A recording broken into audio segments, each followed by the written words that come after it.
guys, welcome back to another podcast, Nerdpinions. Yep. It's kind of just us coming back.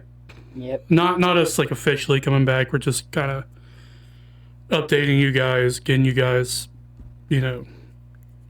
like Caught up on some stuff. Yeah, like get you guys to remember, like us and shit like that. Yep. God, the last time we recorded was October of 2024. Yep. Long ago. It's been over a year. Yep. I would say 2 years, but it ain't October this year yet. True. So a lot has happened. So the last time we recorded, we were going through something. Yep. Because in October of 2024, Mom had passed away. Yep. It was a dark time.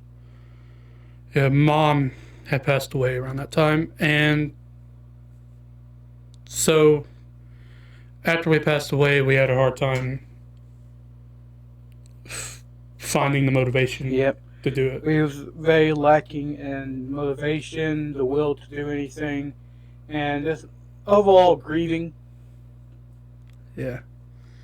Just like finding like the strength to get back into recording and stuff like that. Yeah.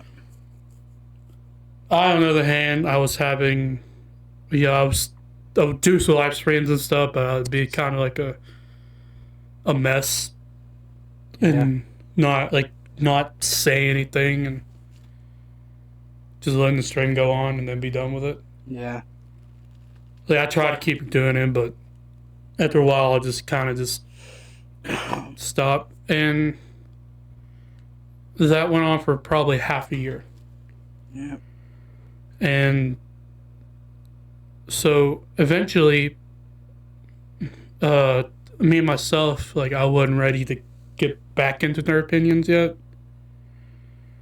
I was trying to get myself motivated back doing just the regular shit I would normally do. With like making YouTube videos and stuff like that. And this is going to sound embarrassing.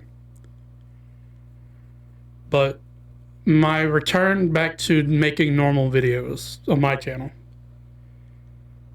was that I was going to do like a Has-Been Hotel music tier list. Now keep in mind, it was October last year. Yeah. And the new season was fixing to come out. Yeah. And I said, you know what, I'm going to capitalize on it. I gotta be honest with you, I think. Yeah. Not even 2019 me, who was a big fan of the pilot that came out on YouTube. Yeah. I didn't even talk about it that much as much as you talk about it. Yeah. I mean, that's awful. Not awesome. That's awful. Yeah. Lately, I've been quieter. Like I've been like not really talking about it as much. Yeah. True. And I think the reason why that is because I was kind of let down a bit by the new season that came out. Yeah. Because, that's again off topic with that, but I was gonna make a video where I do a tier list of the season 1 songs. Mm. And then Dad started getting sick. Mm-hmm. And a part of me kind of just had a scare. And I lost the motivation to make that. Yeah. And I kind of just been worried about Dad mostly. True. And then when I would try to record, I would, my mind would go somewhere else, and then I'd just be like, fuck it, I ain't gonna try. So I move on and like go back playing games and shit to like calm my mind and shit. Yeah, but... Yeah, and eventually Dad got worse to where he eventually passed away in December. Yeah. You know what's crazy? And it really broke my heart, and I hate that I have to like say this and like put it out there. They died before my birthday. Yeah. And Mom didn't get to see me turn 19, and Dad didn't get to see me turn 20. Yeah. And it was so close, too. With Mom, it was, I hate to say it, but like, with Mom, the way I see it, and I hate to see it that way, like, with her, it was kind of a long time coming. Yeah. All her life, she was in and out of the hospital for various different things. Yeah, and she had, like, first it was like, like something going on with her stomach, and then the next it was her leg that eventually got amputated. Yep. And then started having heart problems. Then she had open heart surgery. Yeah, then she had open heart surgery, which led to her having lung problems, which caused her to be in and out of the hospital for like the last couple of years of her life. Yep. And then eventually when she, the last time she went in, she eventually died from that. Yep. And I hate to say this, but like... Well, see, Mom didn't die of lung problems. Yeah. She died of, she was on... Yeah. It originally started with her lungs filling up again. Yeah, and then her kidneys got messed up. Yeah, and then like the doctors looked into it and said, oh, shit, like her kidneys are like kind of powering that problem. They put her on something, what was it? It was like, I remember Dad talking to us about it, and he said... the death sentence thing? Yeah. Ah, shit, I forgot what it's called. Yeah, but it had to do something with the kidneys, and then she got on, and Dad... Yeah. And I remember the day they put her on it, and I remember Dad, what he told me, and it really, like, it was early in the morning. I got up, went to the kitchen, and usually Dad would say good morning to me. He didn't say nothing to me. I was in there, I was getting a cup of coffee, and he walked to the kitchen and he said, your mama's gonna die? Yeah. And when I heard that, I stopped. Everything in my body stopped. I just felt like, oh, dialysis. Yeah. I was like, fuck. And I really just wanted to just sew a coffee cup against the wall and just start screaming profanities, but I didn't. So I tried to run. I tried to go to my room. You know how I am. Yeah.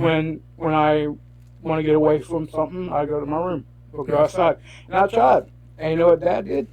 He grabbed me and he said, don't run. Accept this. This is how it is. Yeah.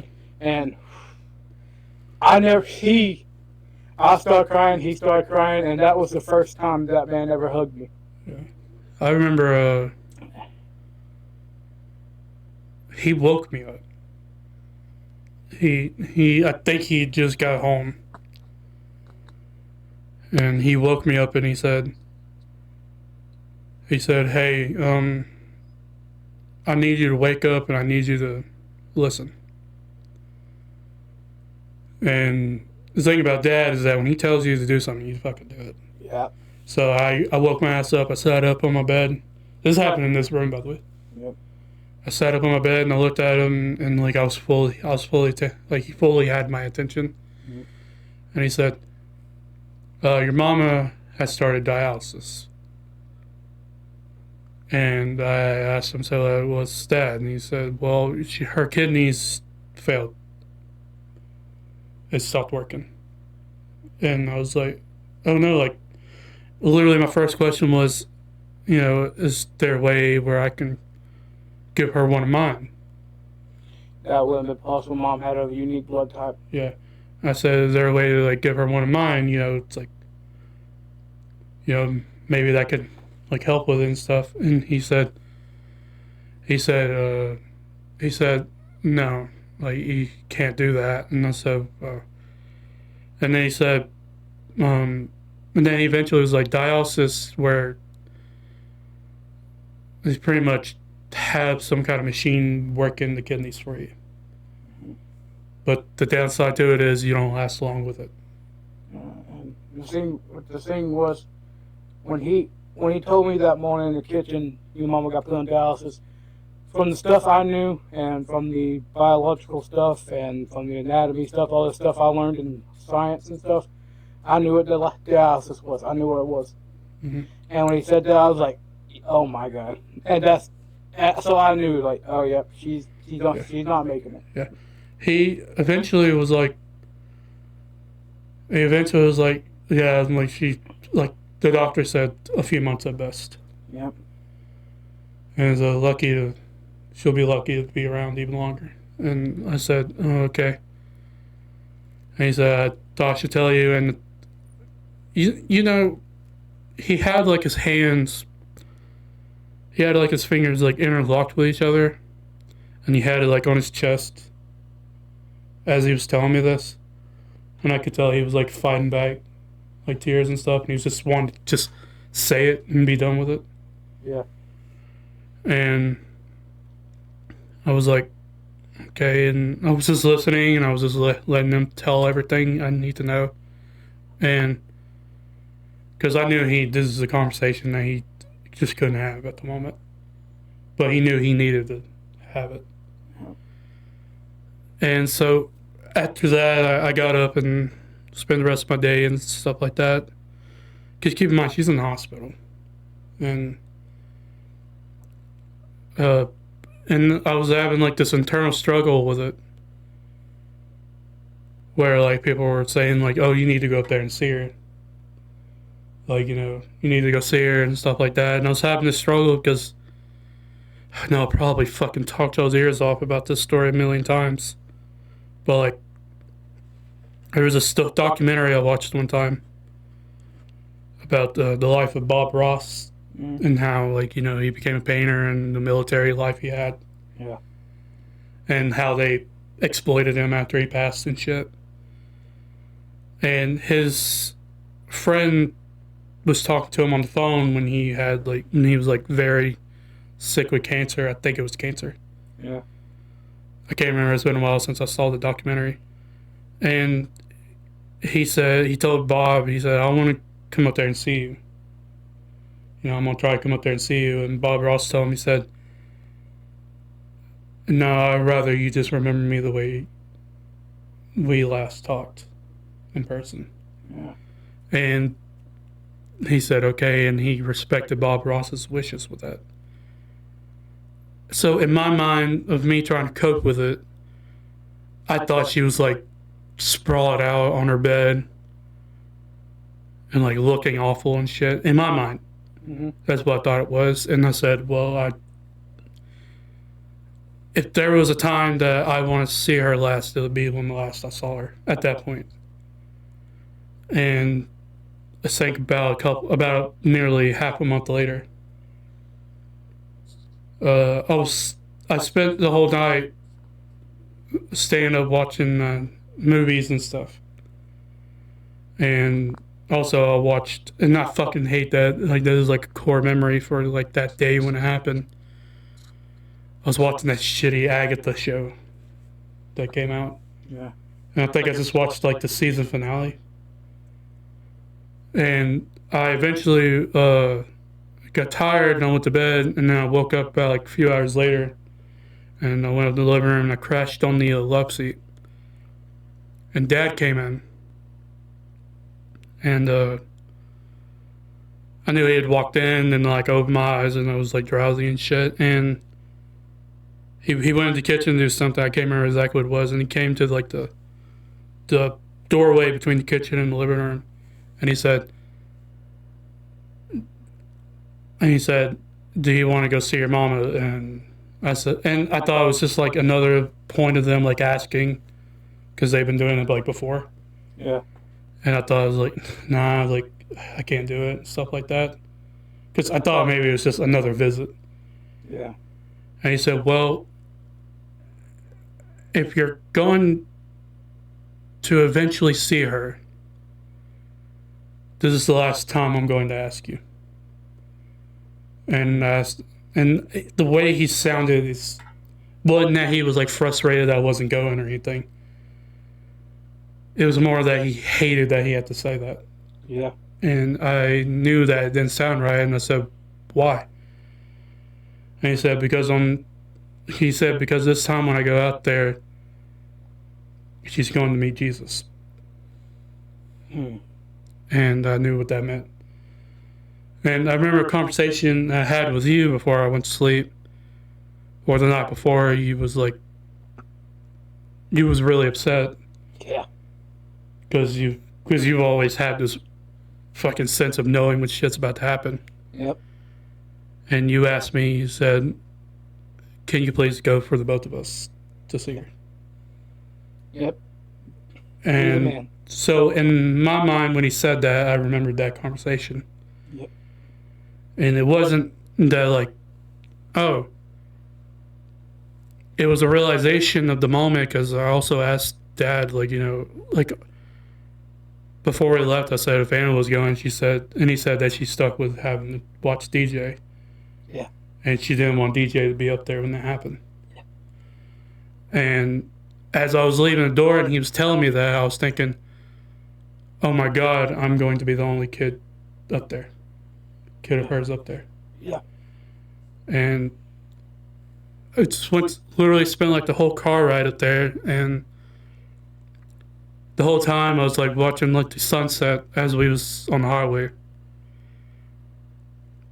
And you know what's weird?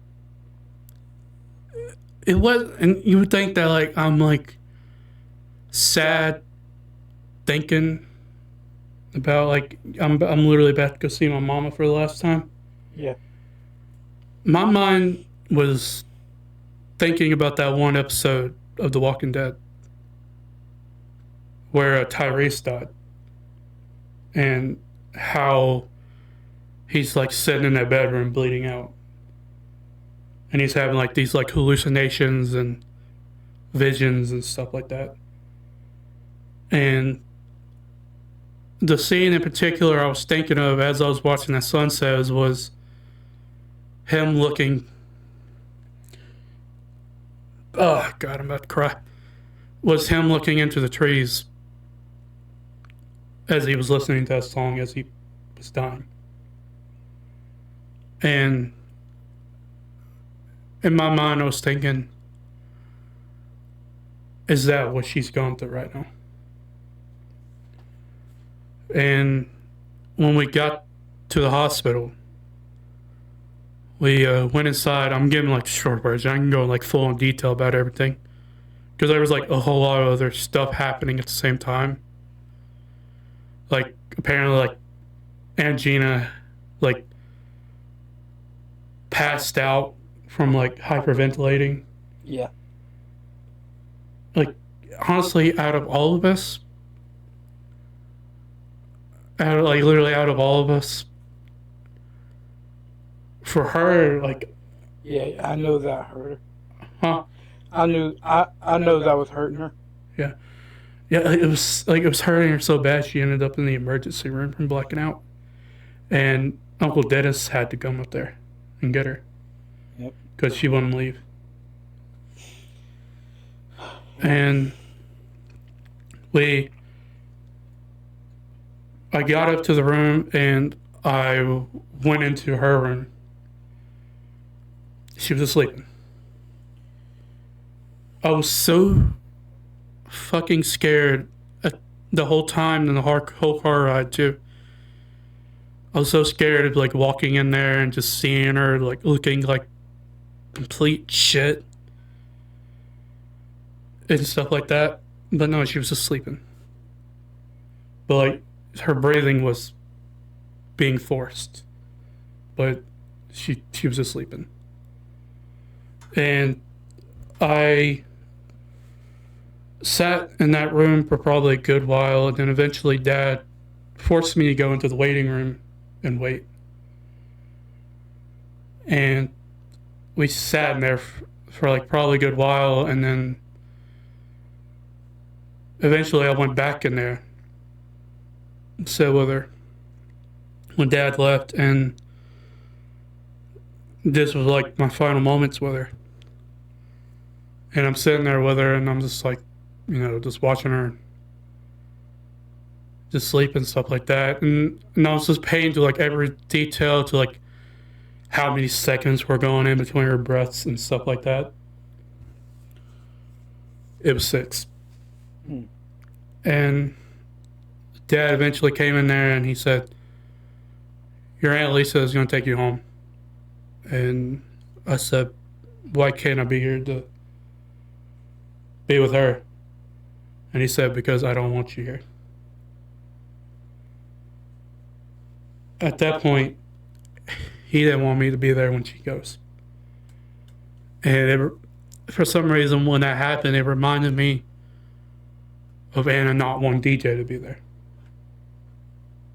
And so I was thinking, he's full on parent mode right now. Yeah. And so he pretty much told me to say my goodbyes to her and stuff like that. And I hugged her and, gave her a kiss on the forehead. And like I was about to say my last words to her. And now I regret what I chose, because at the time I was thinking she already knows I love her. So I just said goodbye. And I left the room, went back into the waiting room to wait on Aunt Lisa because she was downstairs doing something. And then she came upstairs, and Dad was already off, like still in her room after he told me to leave. And Aunt Lisa said, I'm going to go say bye to her before we leave. And then her and Bebo went off in there. Yeah. And I was just sitting in the waiting room with Sean. And I got up and I told Sean, I said, if my dad comes back, I'm going to be in the bathroom. And I went to the bathroom, I took a piss, got a little bit on the floor, grabbed some toilet paper and put it up. And as I left the bathroom, I was heading back to the waiting room, and Bebo and Aunt Lisa were crying. They was bawling. And I knew what it meant, and I was in a state of shock. Yeah. Like you know how like in movies when there's like a dramatic thing that's happened to a person, Yeah. and their whole world goes quiet. Mm-hmm. That's what happened. And eventually, Sean walked up to me, and he gave me a hug, and his head was like on the side of my head with like where I could hear, and like the sound came back when I heard him sniffling, and he told me he was sorry. And then, after the hug was over, Aunt Bebo came over and gave me probably the tightest hug I've ever had in my life. And then, like, Aunt Lisa did it soon after, and then I don't think I can get past this next part without crying, because with Dad passing, it's just like a whole nother level. Yeah. Hard to look back on. Dad... Here, what am I? Alright, so when Dad came back into the room, when he came back into the waiting room, he was understandably like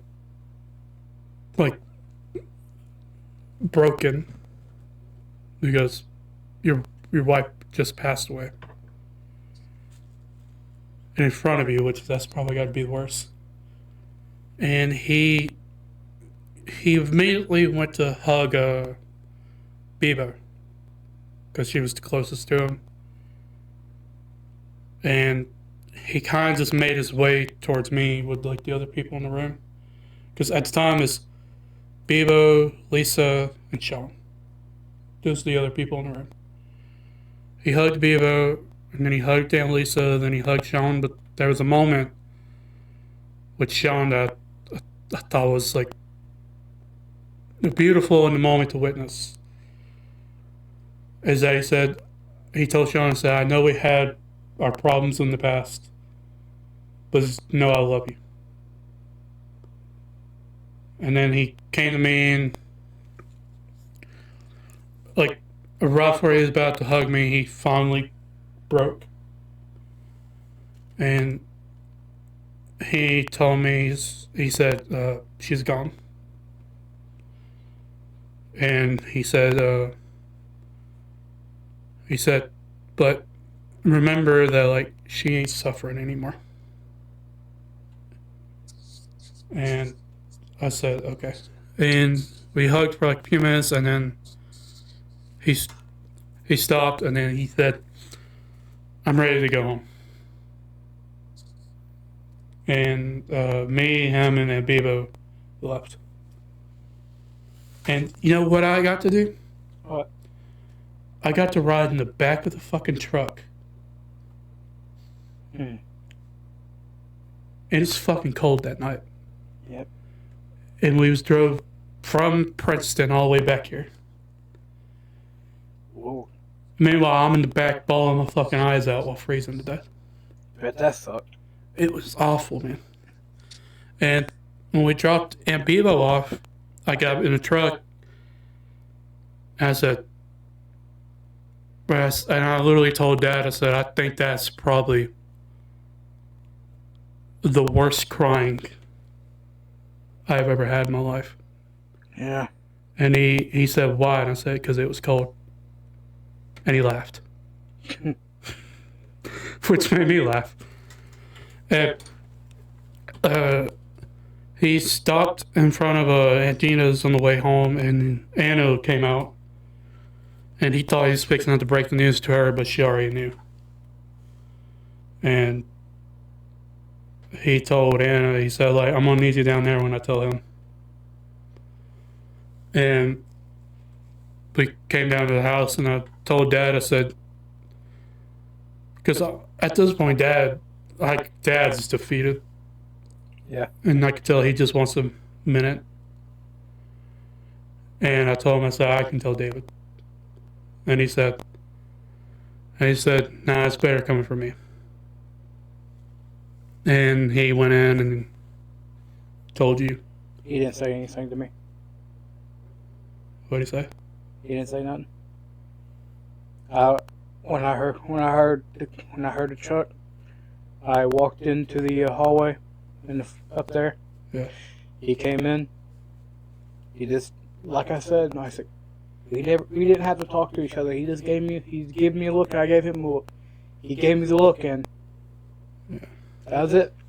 And that's how I knew. Yeah. And I tried my best not to, because, like I said before, I told you what I did. Yeah. I went to the old house we lived in, broke into it, Yeah. and I broke down in the living room because I felt it. Felt it in my chest. And when I came back, I just waited for y'all to get home. So all I knew. Yeah. That was a rough night. Yep. And do you know Anna's story? Nope. So, as we know, she didn't go because she didn't want DJ to be there when it happened. Yeah. She apparently, like, was doing something in the back room, and she came into the living room, and Steven had just got off the phone. Yep. And he looked at Anna, and he just shook his head. Lord. And that's how she found out. Jesus.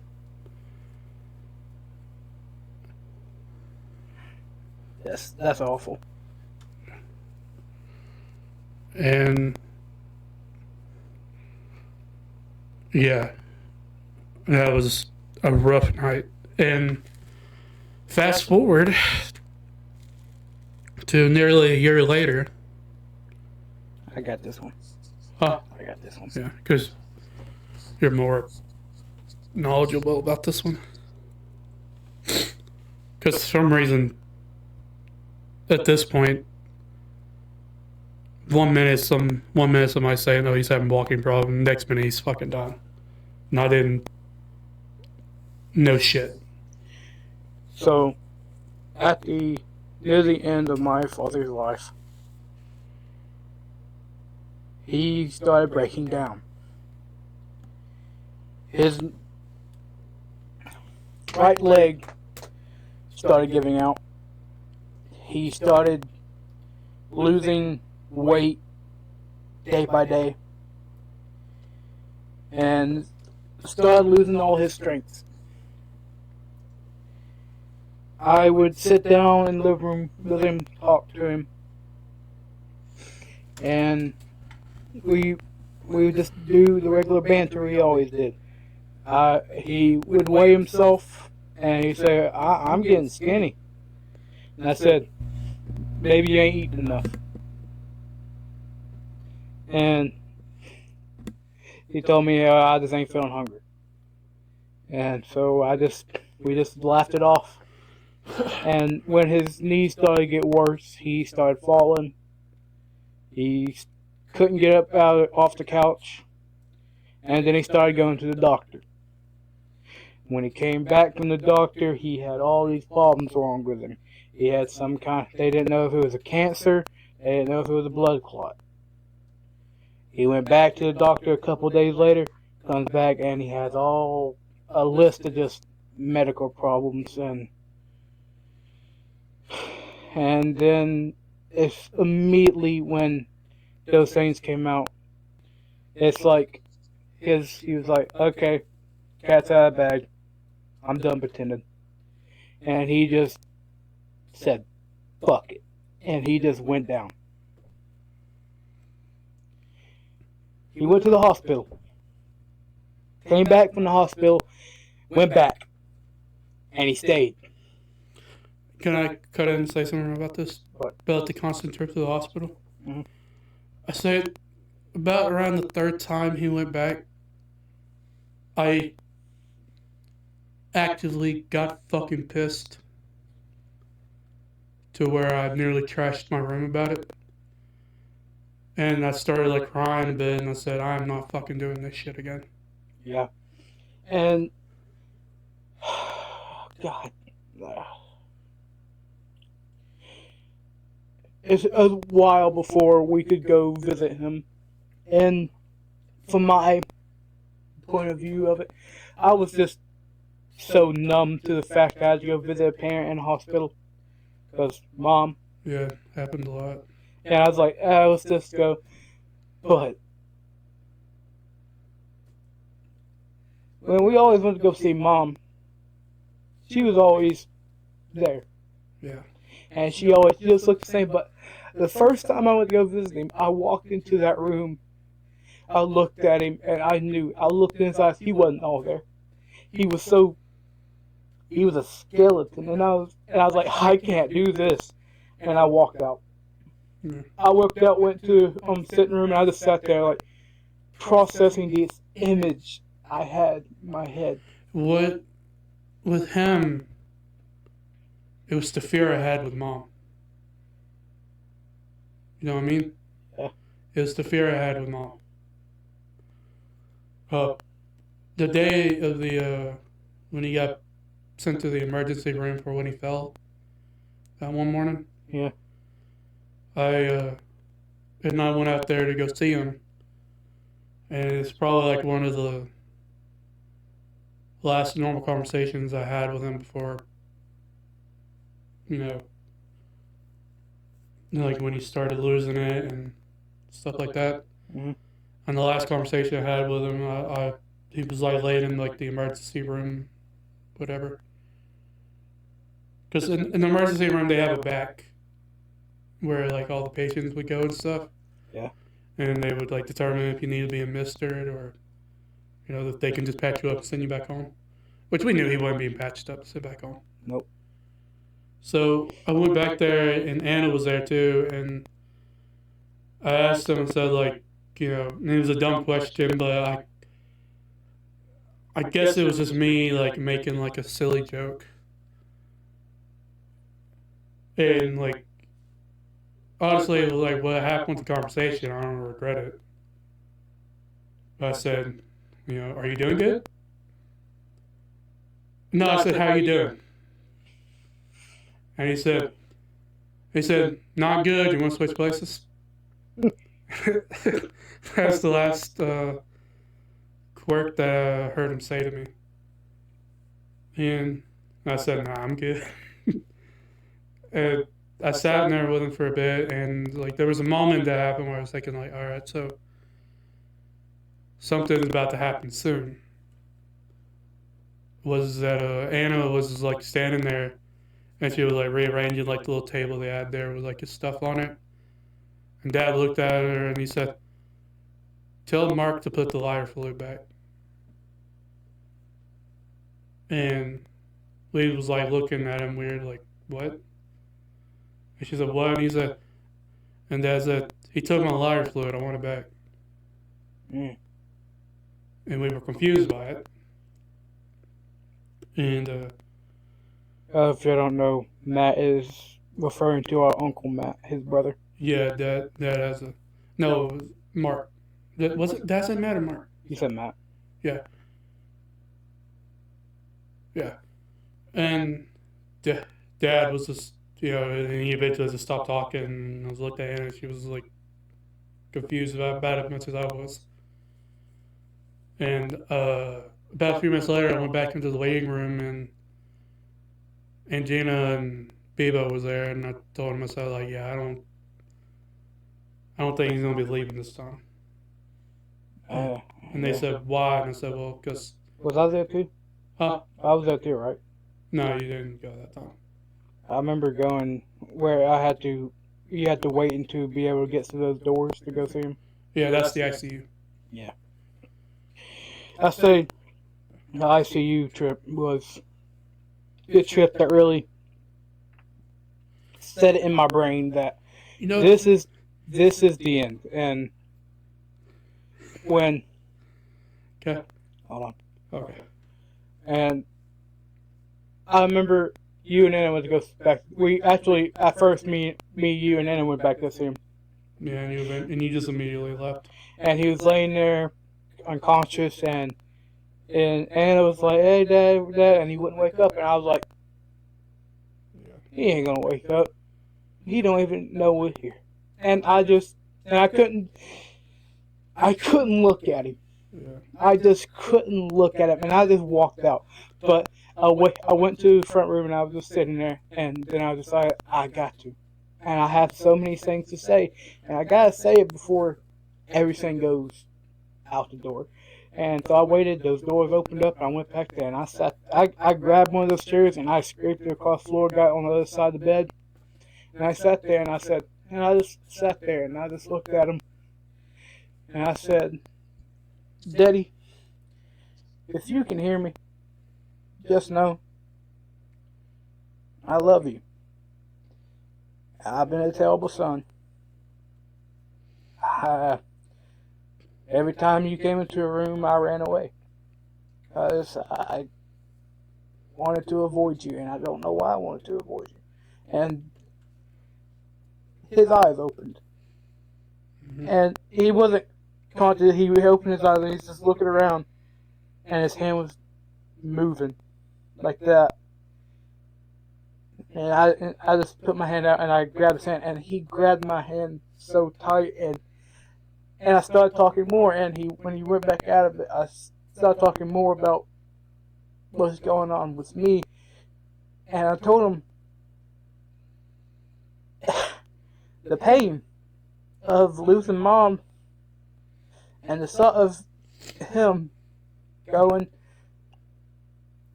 and this is the honest words I said to him. Knives are looking real tempting. What? Knives are looking real tempting. Yeah. And when I said that, his eyes shot back open. He squeezed my hand. Yeah, because Dad hates when people say they're going to kill themselves. And he squeezed my hand so tight, my fingers turned white. And he was looking at me. And then he went back unconscious. And I got up. And I was just done. I was like, he could hear me. He heard all that, and I just walked out. Now, the next time we went to go visit, the last time before he came home. Yeah, you gotta chime in before you get that part. Yeah. So when I was back there with Anna, Yeah. and honestly, I think this is probably Dad's probably biggest middle finger to me that he's ever done. Was sat with him to give him my final piece with it. And I was telling him all the things that I would normally glaze Dad about, saying he was a good dad, and and I told him, I said I'm just gonna be hard living life without you. I had this whole speech I told him, and with this next part, this is probably the reason why it's gonna be the biggest middle finger he's ever done. Is because when we went to go see him the next time, he gave a speech that was 10 times fucking better than mine. And I was thinking, damn. Because, that just shows even, what I can do, Dad was always able to do better.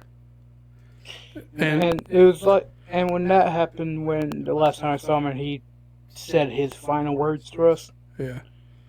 It was everything we said to him when he was unconscious the couple days prior. Yeah.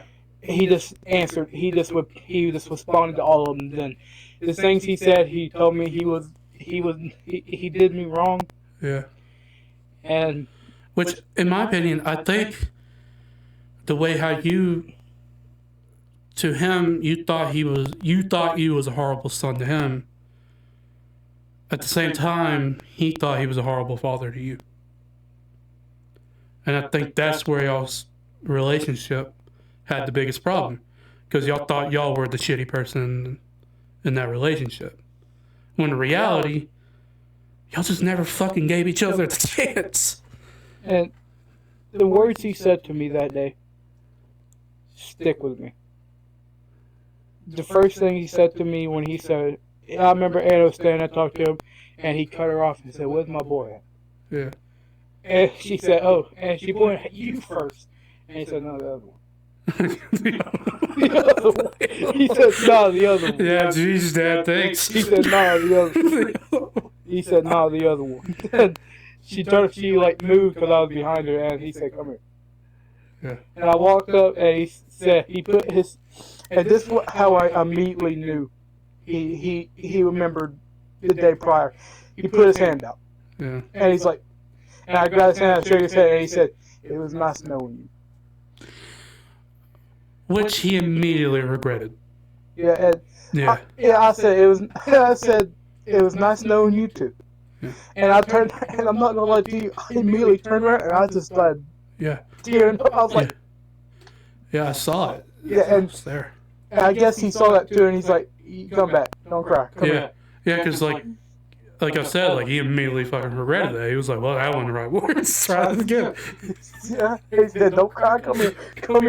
And I went back to him, and he started just telling me these things, saying I was an awful father. And I was trying to, every word he said that was against himself, I was trying to say, no, you did okay. You was a great father. You did what you did what you could. And what really set the mold was when he said, "You're my boy." Yeah. And he said, and he asked me, "You gonna take my place?" Yeah. "You gonna take my place, right?" I'm not gonna lie to you. I feel like I'm not able to. I feel like I'm not keeping up that promise. Well, it's not like he wants you to do it immediately. And I'm trying to figure out ways how to do it. Yeah, take your time. Yeah. And hell, Dad wasn't our dad immediately when he turned 20. Yeah. As much as he would have wanted it. Yeah. But the thing that broke me the most, and just really just set course of the pain to be set on me,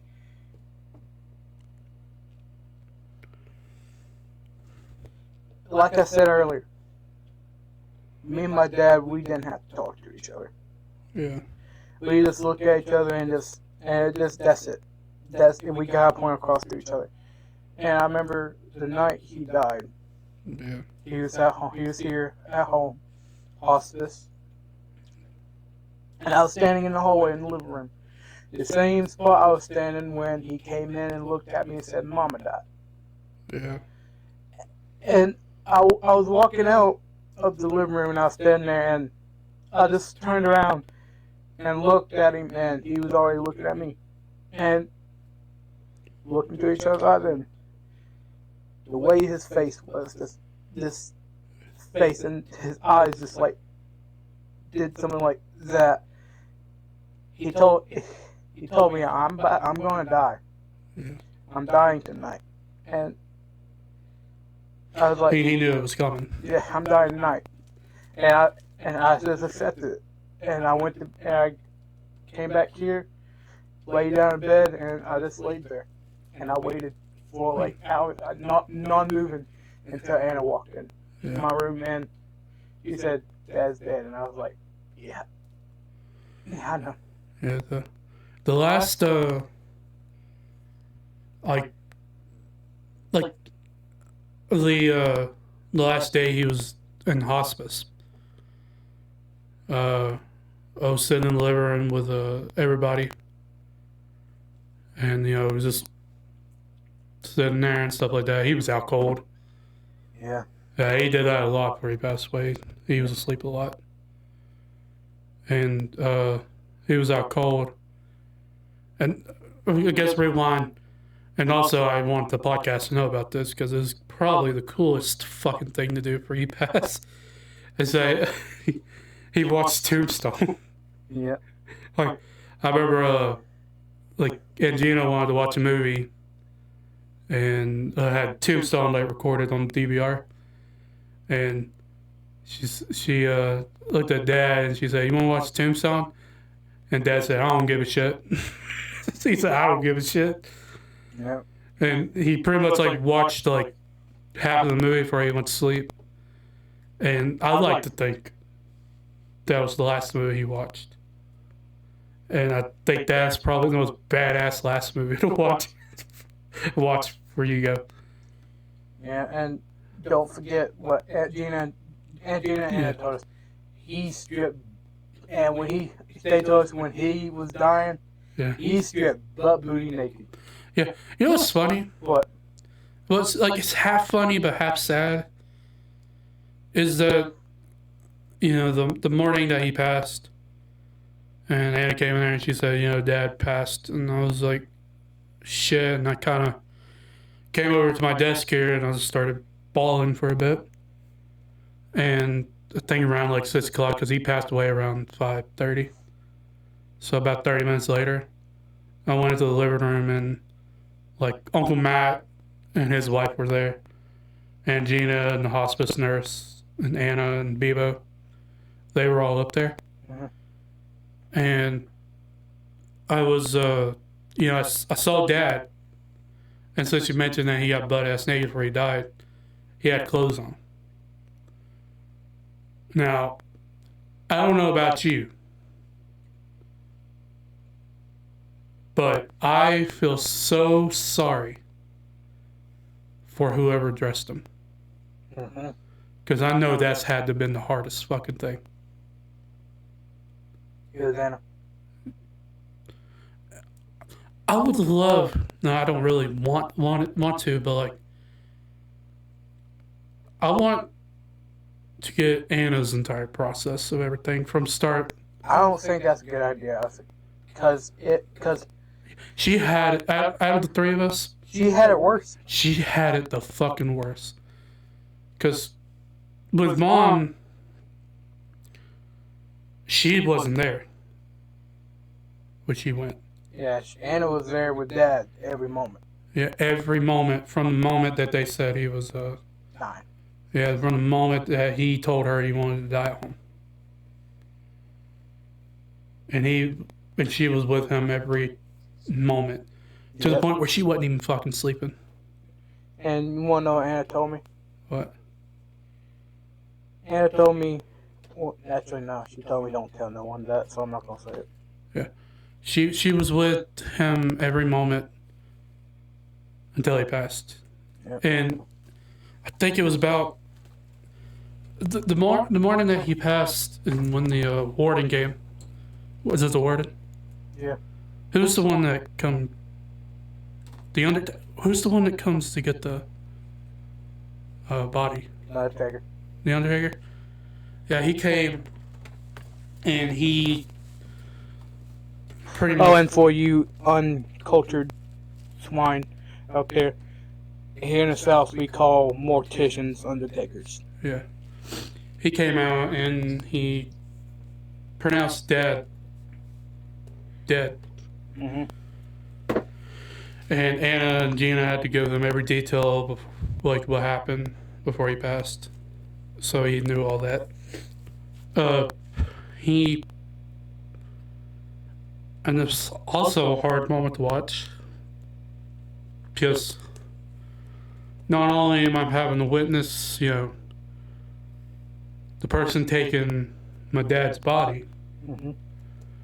I was also having to witness a brother watching it. Yeah.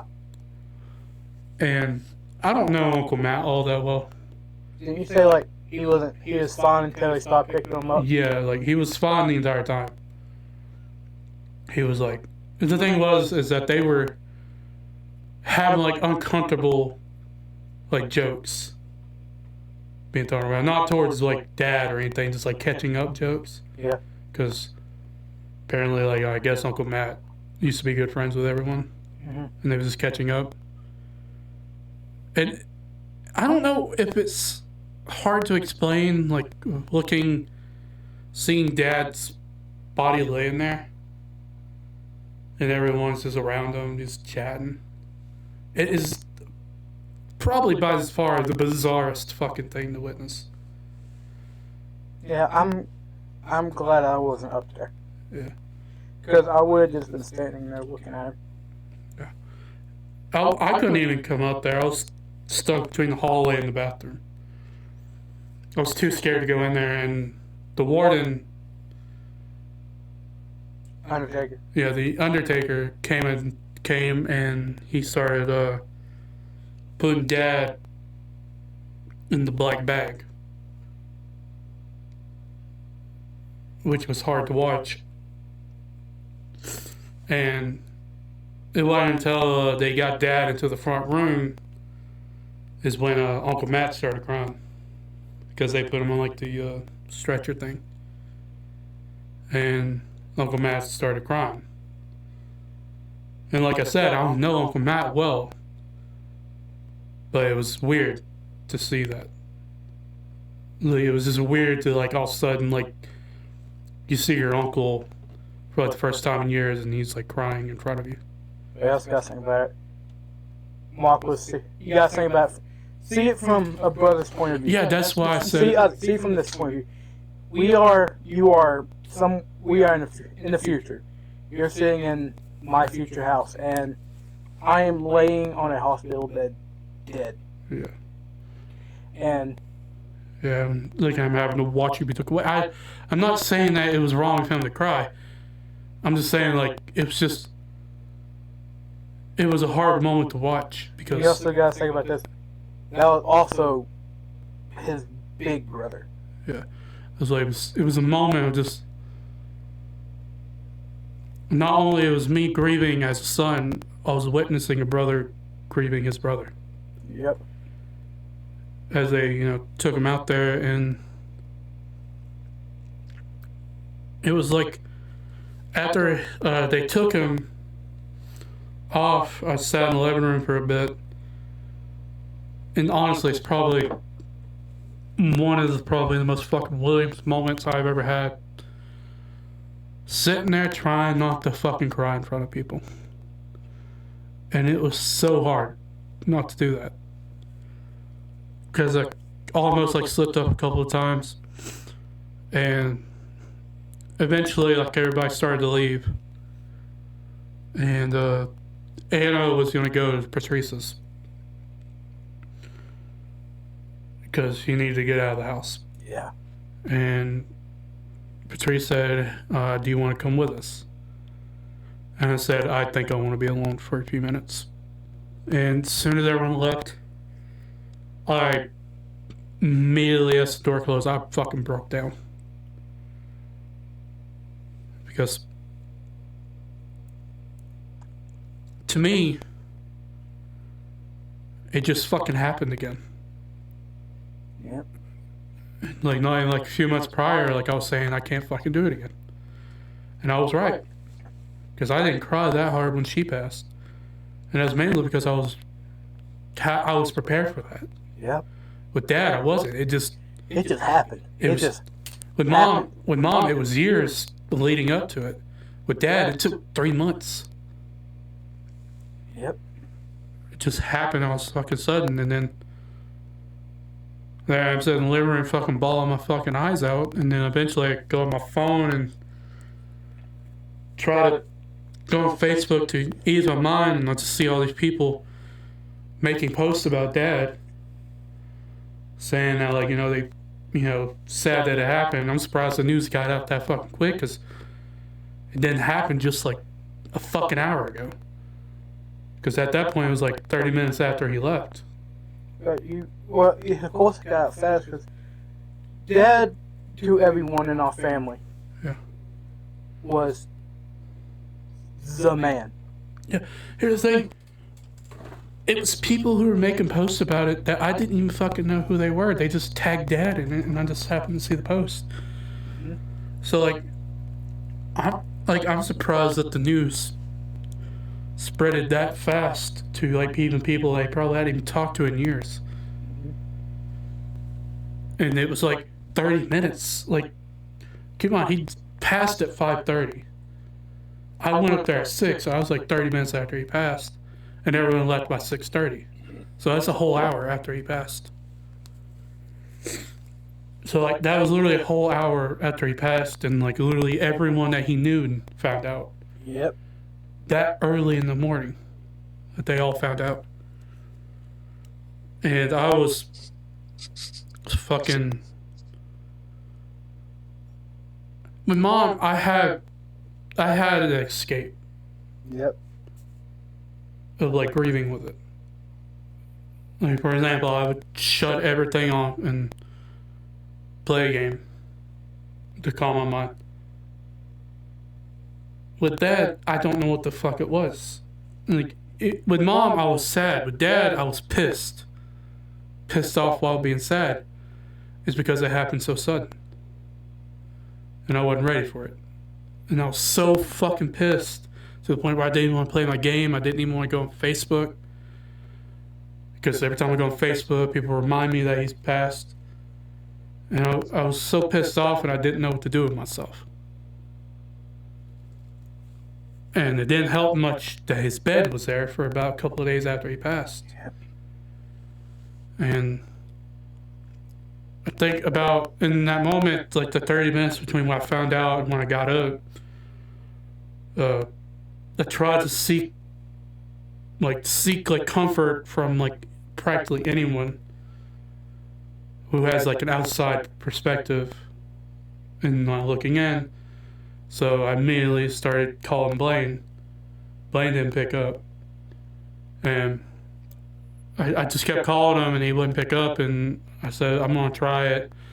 And I called Haley, and then Haley picked up. And we sat there for probably about, like, 30 minutes. Like, talking about it. And I think also another reason why I wanted to call them is because they had experiences with their dads passing away. Like, Haley's father passed away from cancer, and Blaine's dad passed away from COVID. Yep. So I guess I was trying to seek comfort from them, and I just sat and, I just talked to Haley about it, and then Haley started explaining her grieving process. And, like, how she, like, not got over it, but, like, found a way to live with it. Mm-hmm. And it didn't help me because I was trying to find every reason that she was wrong. To, like, even to a point where I was thinking, well, she didn't know her real dad that long. Ooh. Like, I was trying to find every reason to think she was wrong. But then again, like, I didn't say nothing because at the same time, I know no matter how long she knew him, it was her dad. Just as much how my dad was my dad. And so I was trying to find peace with it. And yeah, and then which also is probably a thing to probably lead into a podcast I'm going to record next week, is that, you know, I started, you know, praying to God about it. And I am speaking about that. Huh? Speaking about that, I got to tell him the news about what's happening with me. Yeah. I started praying to God.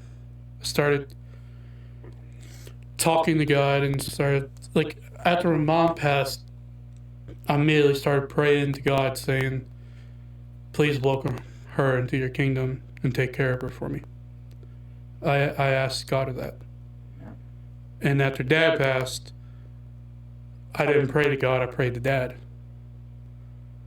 And I said, and I started telling, like, Dad, I was like, it was so sudden, and I'm going to miss you a lot. And I hope that you're happy with seeing Mom again. And every now and then I'll start praying to God and, like, ask him how they were doing and stuff like that. And then it would invite me to go to church. Half the time I don't take the fucking offer. Because, like I told you, there's just some days where I just don't want to do it. And now I'm coming around to warm up to it. And now I'm going to be interviewing the pastor next week. Yep. And I kind of want to bring that conversation up with him too about Mom and Dad passing. Because to me, there's a moment where it'll just be us in the living room. Me, you, DJ, and Anna. And it just feels unreal. Yep. And that happens a lot. And I guess I'm just not processed it yet. The way how I processed with Mom. And I think the reason why I processed it with Mom the quickest is because I had Dad there to back it up. Yep. And now, I don't want to say I have nothing, but, like, because I have you guys. Yep. And you guys are feeling the same way I am. Minus DJ, because I don't think DJ gives a shit, if I'm being honest with you. No, he's grieving. Huh? He's grieving. Yeah. He's it's how children grieve is they act out, they do it out in emotions, and you noticed how right after Dad died he started getting more smart-mouthed. Yeah. And getting more mad. Yeah. He was grieving. Yeah. And yeah, it's just, I don't know. And also I have, like, these moments where I'm like, honestly, I feel like if I can confess this to you and stuff like that, like, with me grieving, and then also, like, now I'm having this whole existential crisis, which is why I'm interviewing the pastor, and why I'm going to be going to church with y'all on Wednesday.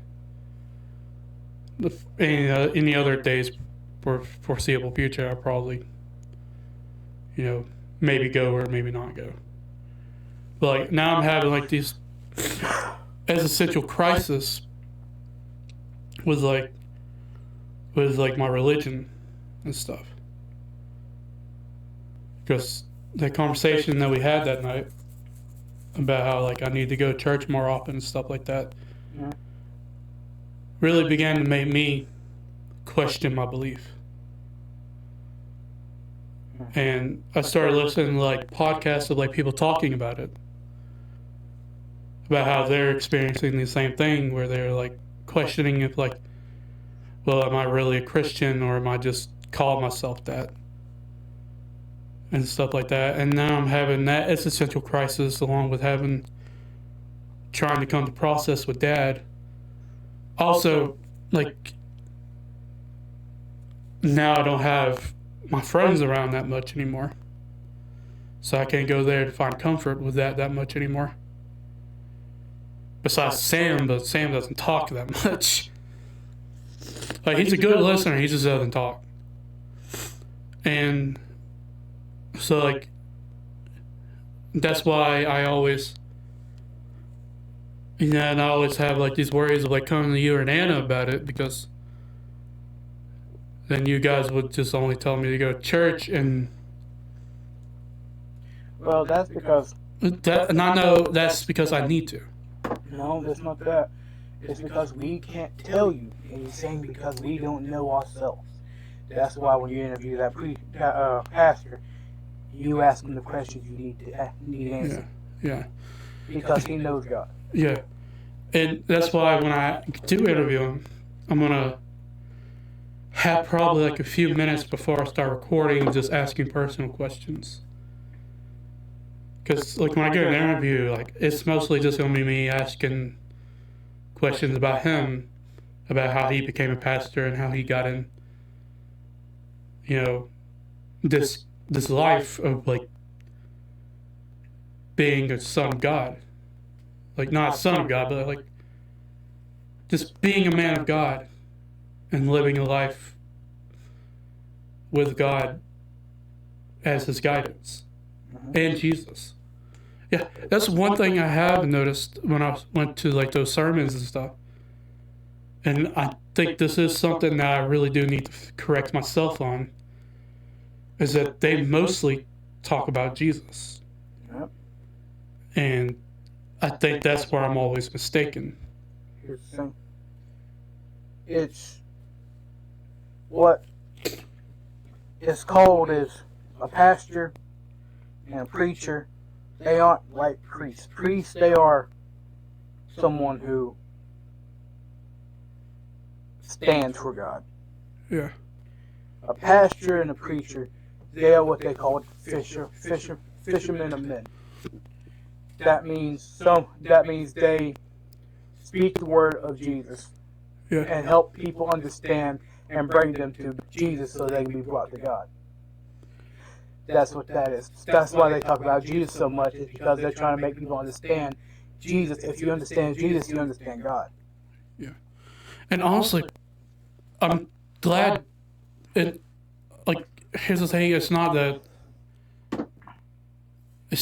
like, I'm not saying all this because, like, I'm being like, well, I don't believe any of it. No, I believe in it. There's miracles that's happened from my prayers, time and time again. So I can't, like, not believe in it. And there's also a story where Dad told us about how when he was a kid, he watched someone literally get exorcised. Yep. Exorcism. People are gonna be like, "What, you made him watch people run?" Like, what? It's like, no, he literally witnessed someone get an exorcism. Yep. And, like, smoke came out. Was it smoke? From what Dad told me was, he was a kid. He was sitting in a bench, and this woman who was just possessed. A preacher, exactly, not a pastor, a preacher, spoke the word, spoke in tongues. And what Dad told me, he said he slapped the woman. Jesus. And she started, like, coughing and started gagging, and, like, this, he said this, like, spit-looking stuff came out, and the spit stuff, like, turned into, like, smoke. Damn. And, like, fled out of the church. Wow.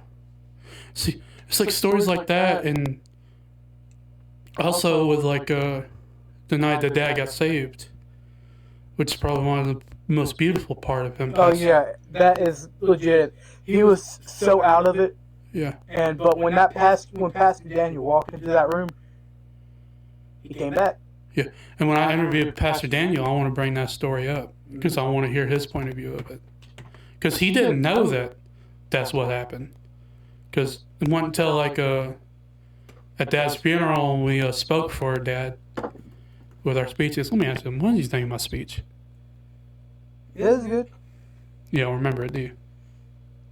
Be honest. Do you remember what I said in my speech? I remember everything from that time. But like, did I do a satisfying speech though? Yeah. Do you think? It was your words. Do you think Dad would have liked it? Yeah. Now let me ask you the same. Would he like mine? Yeah. Because truthfully, that's one thing Dad. Well, I don't think he would value it, but like. Damn. Okay. No. I don't mean it like that, but like, Dad, I don't think he would have like valued it too hard. I think he would have liked to know him, was how we felt about him.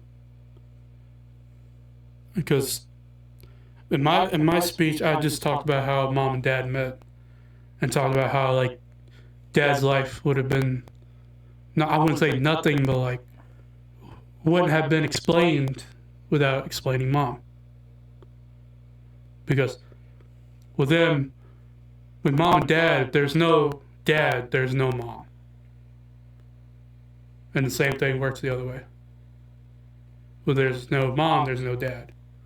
And in my speech, I said, I honestly think the reason why he gave up, well, not gave up, but like, he let it happen, as I would probably say, is because he didn't want to carry on without her.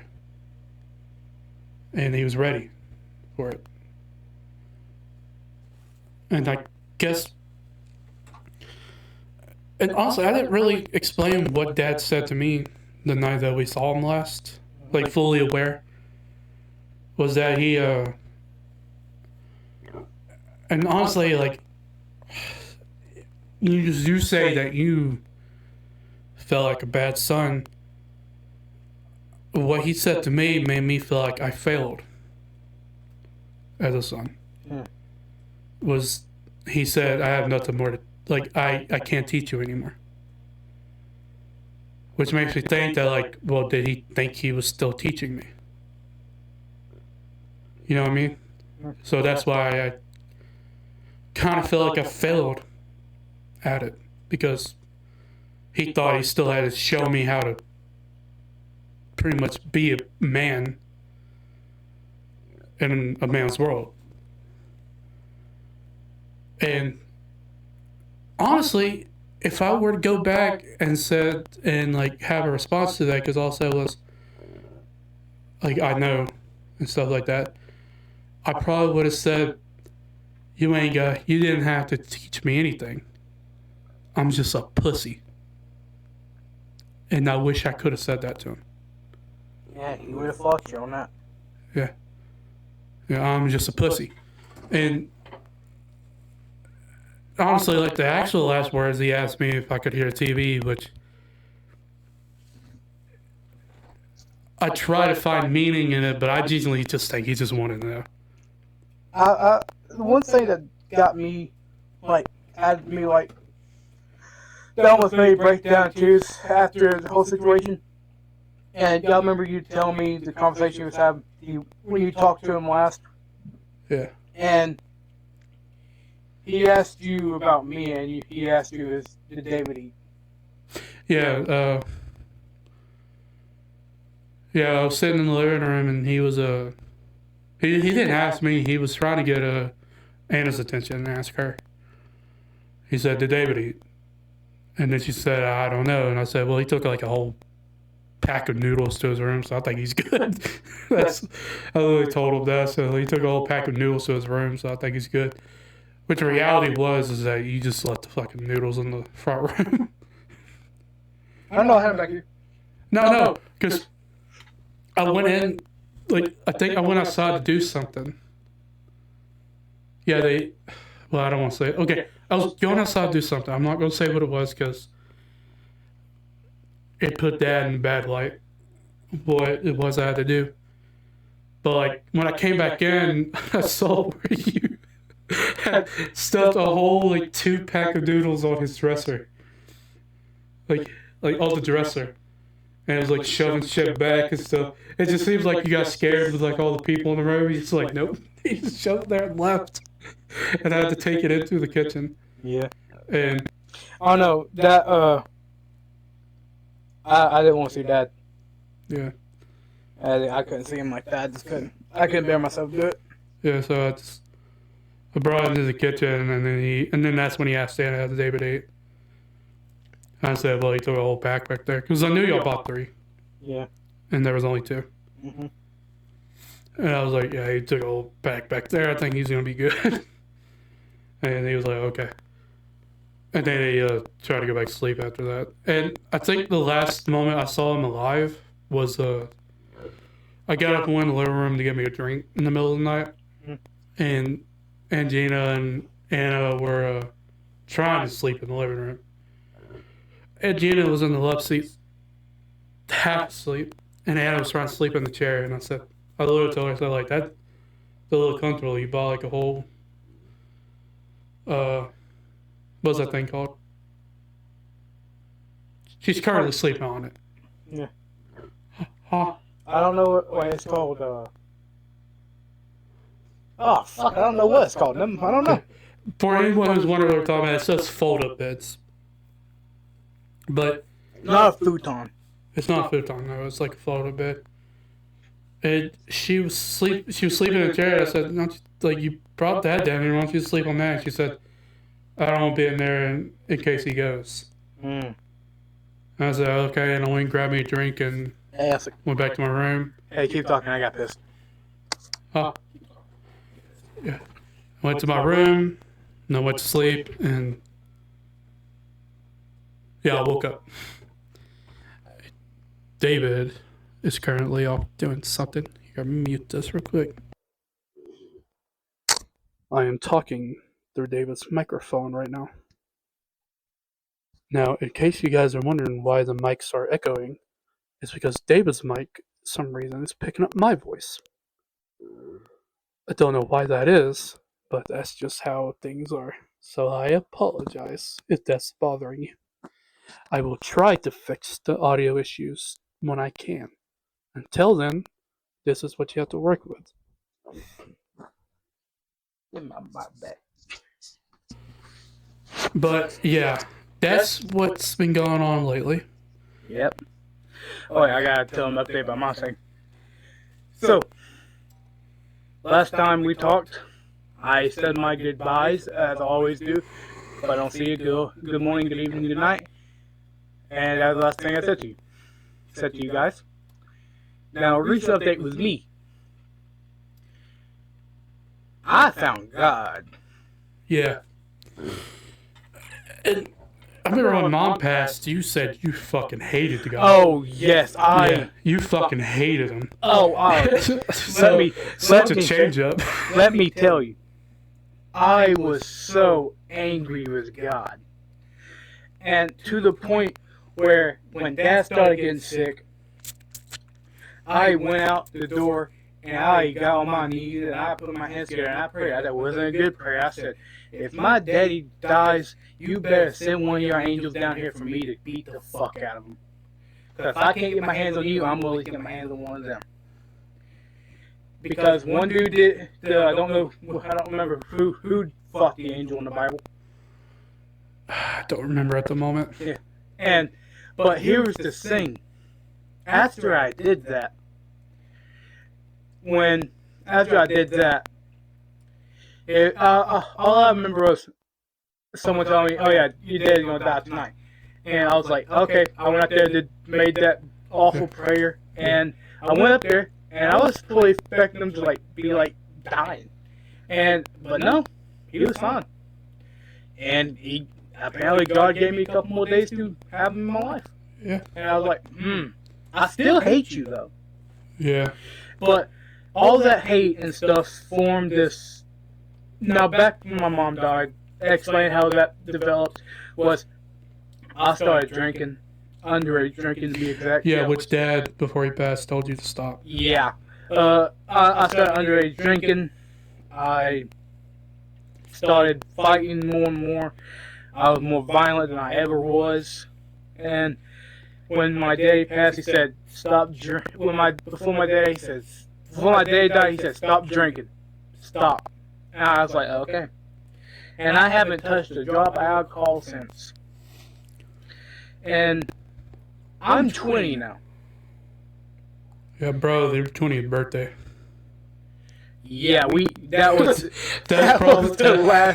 probably the most fucked up I've ever been in my life. Yeah, that was the last time I drank alcohol. It was on my 20th birthday, and bro, I know it's bad, but when you get done explaining this, we gotta talk about that party, bro. Yeah. Now, by the way, at this party, David was the only one that was underage. And it was my wishes. Yeah. He had a lot of adults. Law supervision. Yeah, there was... Well, David was an adult too, but he had a whole bunch of people there that was sober. And they made sure he didn't do anything stupid. Me, on the other hand, I wasn't sober. I was fucked the entire night. He got crossfaded. Yeah, it was good time. Yep.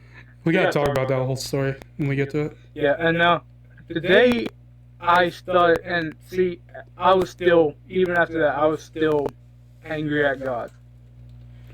But I started hearing an extra voice that tried to break through the anger and hate.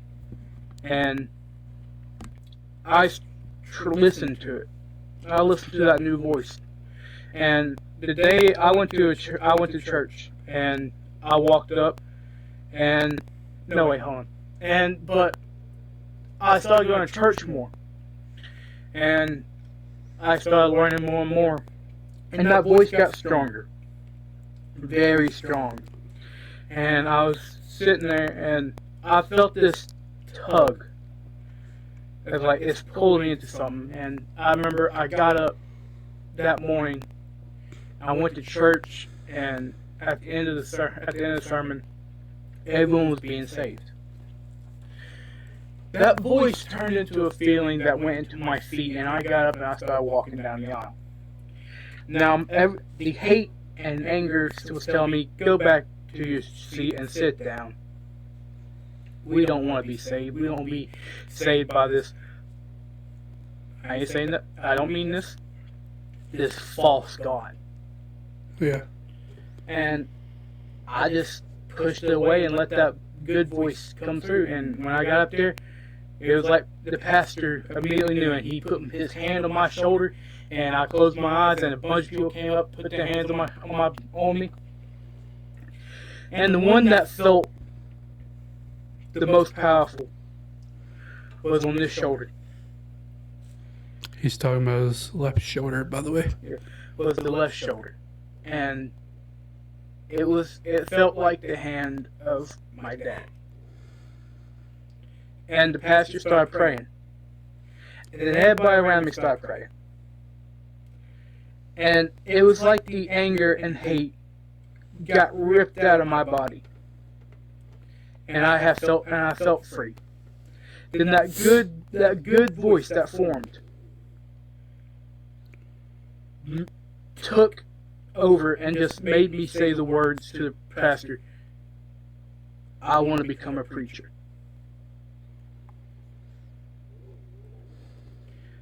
And when I said that, he looked at me with the biggest smile and said, I knew it. And since then, I've been studying the Bible. I've been reading it. I've been going to meetings with the pastor to understand the Bible more. And I have been given an assignment by him, like an essay saying, why do I feel called to preach? And I have everything written down. But to be honest with you, I don't need the written word. I remember it all. So, yeah, that's what's been going on with me. I am in the works of becoming a preacher. Meanwhile, in Evanland, Anna and David's been hounding me about it. Hounding me about how I need to go to church and get saved. And I was thinking, I done got saved the first time I went. Why do I need to go back? And I was like, I have went back a few times. I just didn't want to go up there. I was, and unlike with you, you had something that made you want to go up there. Yep. With me, I didn't. I was just there to listen to the sermon because that's all I want. To be happy is to hear the sermon. And this thing about Anna that aggravates me about going to church with her, she likes to show up early. So not only are we there for about like 10 minutes before the class starts. Yeah. That's the part that gets me the most. Is sitting in the class. And I even told Ed, I said, I might have to move to the front because I can't hear these people. And I'm sitting back there and I'm like, I can't hear a word they're saying. Because Anna likes to sit in the way back. And I can't hear a word they're saying up there. And I'm deaf and my hearing aid broke. Which I gotta ask. Was my hearing aid breaking a part of God's plan? You know what I mean? Maybe. Did he not want me to hear that? I don't know. But, my hearing aid broke, so I'm having to sit in the back and, not hearing a word these people are saying. And when I'm not hearing what people are saying... It was actually, I think I know what it is. He was testing you. Yeah. He was testing you, seeing if I took away your hearing. Yeah. Are you going to find a way how to hear, or are you just going to completely just put it off? Here's the thing. And you put it off. No. I sat there and I'm sitting there trying to pay attention to what they're saying. Actually, I know a great thing to explain about this. Forgot his name, but a man of short stature. Yeah. Was in, I think it was in Jerusalem. Jesus just came to the city. Yeah. And this short man wanted to see, but he could not see above the crowd. Yeah. So he went out and there was this growing tree, and he climbed it just so he could see God. You mean Jesus? Yeah. Well, God, Jesus. Yeah, no, I know the same person. Let's just see if you misspoke. See Jesus, and I guess in your way, he took away your hearing to see if you will do something so you'll be able to hear it.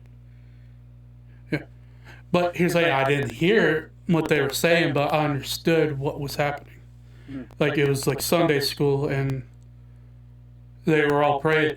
And honestly, I hate this to be the only thing I remember. But it was Dustin went up and said a sermon, and I understood what he was saying. And he was talking about how people. Ooh, let me get some. Oh, actually, when we get done talking, I gotta tell some tea about him. Yeah, he was talking about how St. Peter was how St. Peter had people that didn't like him for the words he said. Mm-hmm. And how St. Peter even came to a point where he thought maybe he should just stop talking about it, but then have regrets for even thinking of that. That's how I remember it. Mm-hmm. Keep in mind, it was mainly, St. Peter is had people who didn't like what he said. That's what it sounds like. Because there'd be points where they're talking high and then they go low. But I understood what he was talking about, but then everybody else would go up there and they start talking and stuff. And then there'd be a point where they ask people for prayers to have. And then they would do all that. And I remember before Dad died and I went to go up there with Anna one time, and I asked for to pray for her dad, pray for Dad. I don't know why I was about to say her dad, and just pray for Dad. And yeah, it was all that. And I remember I was sitting there and I was like,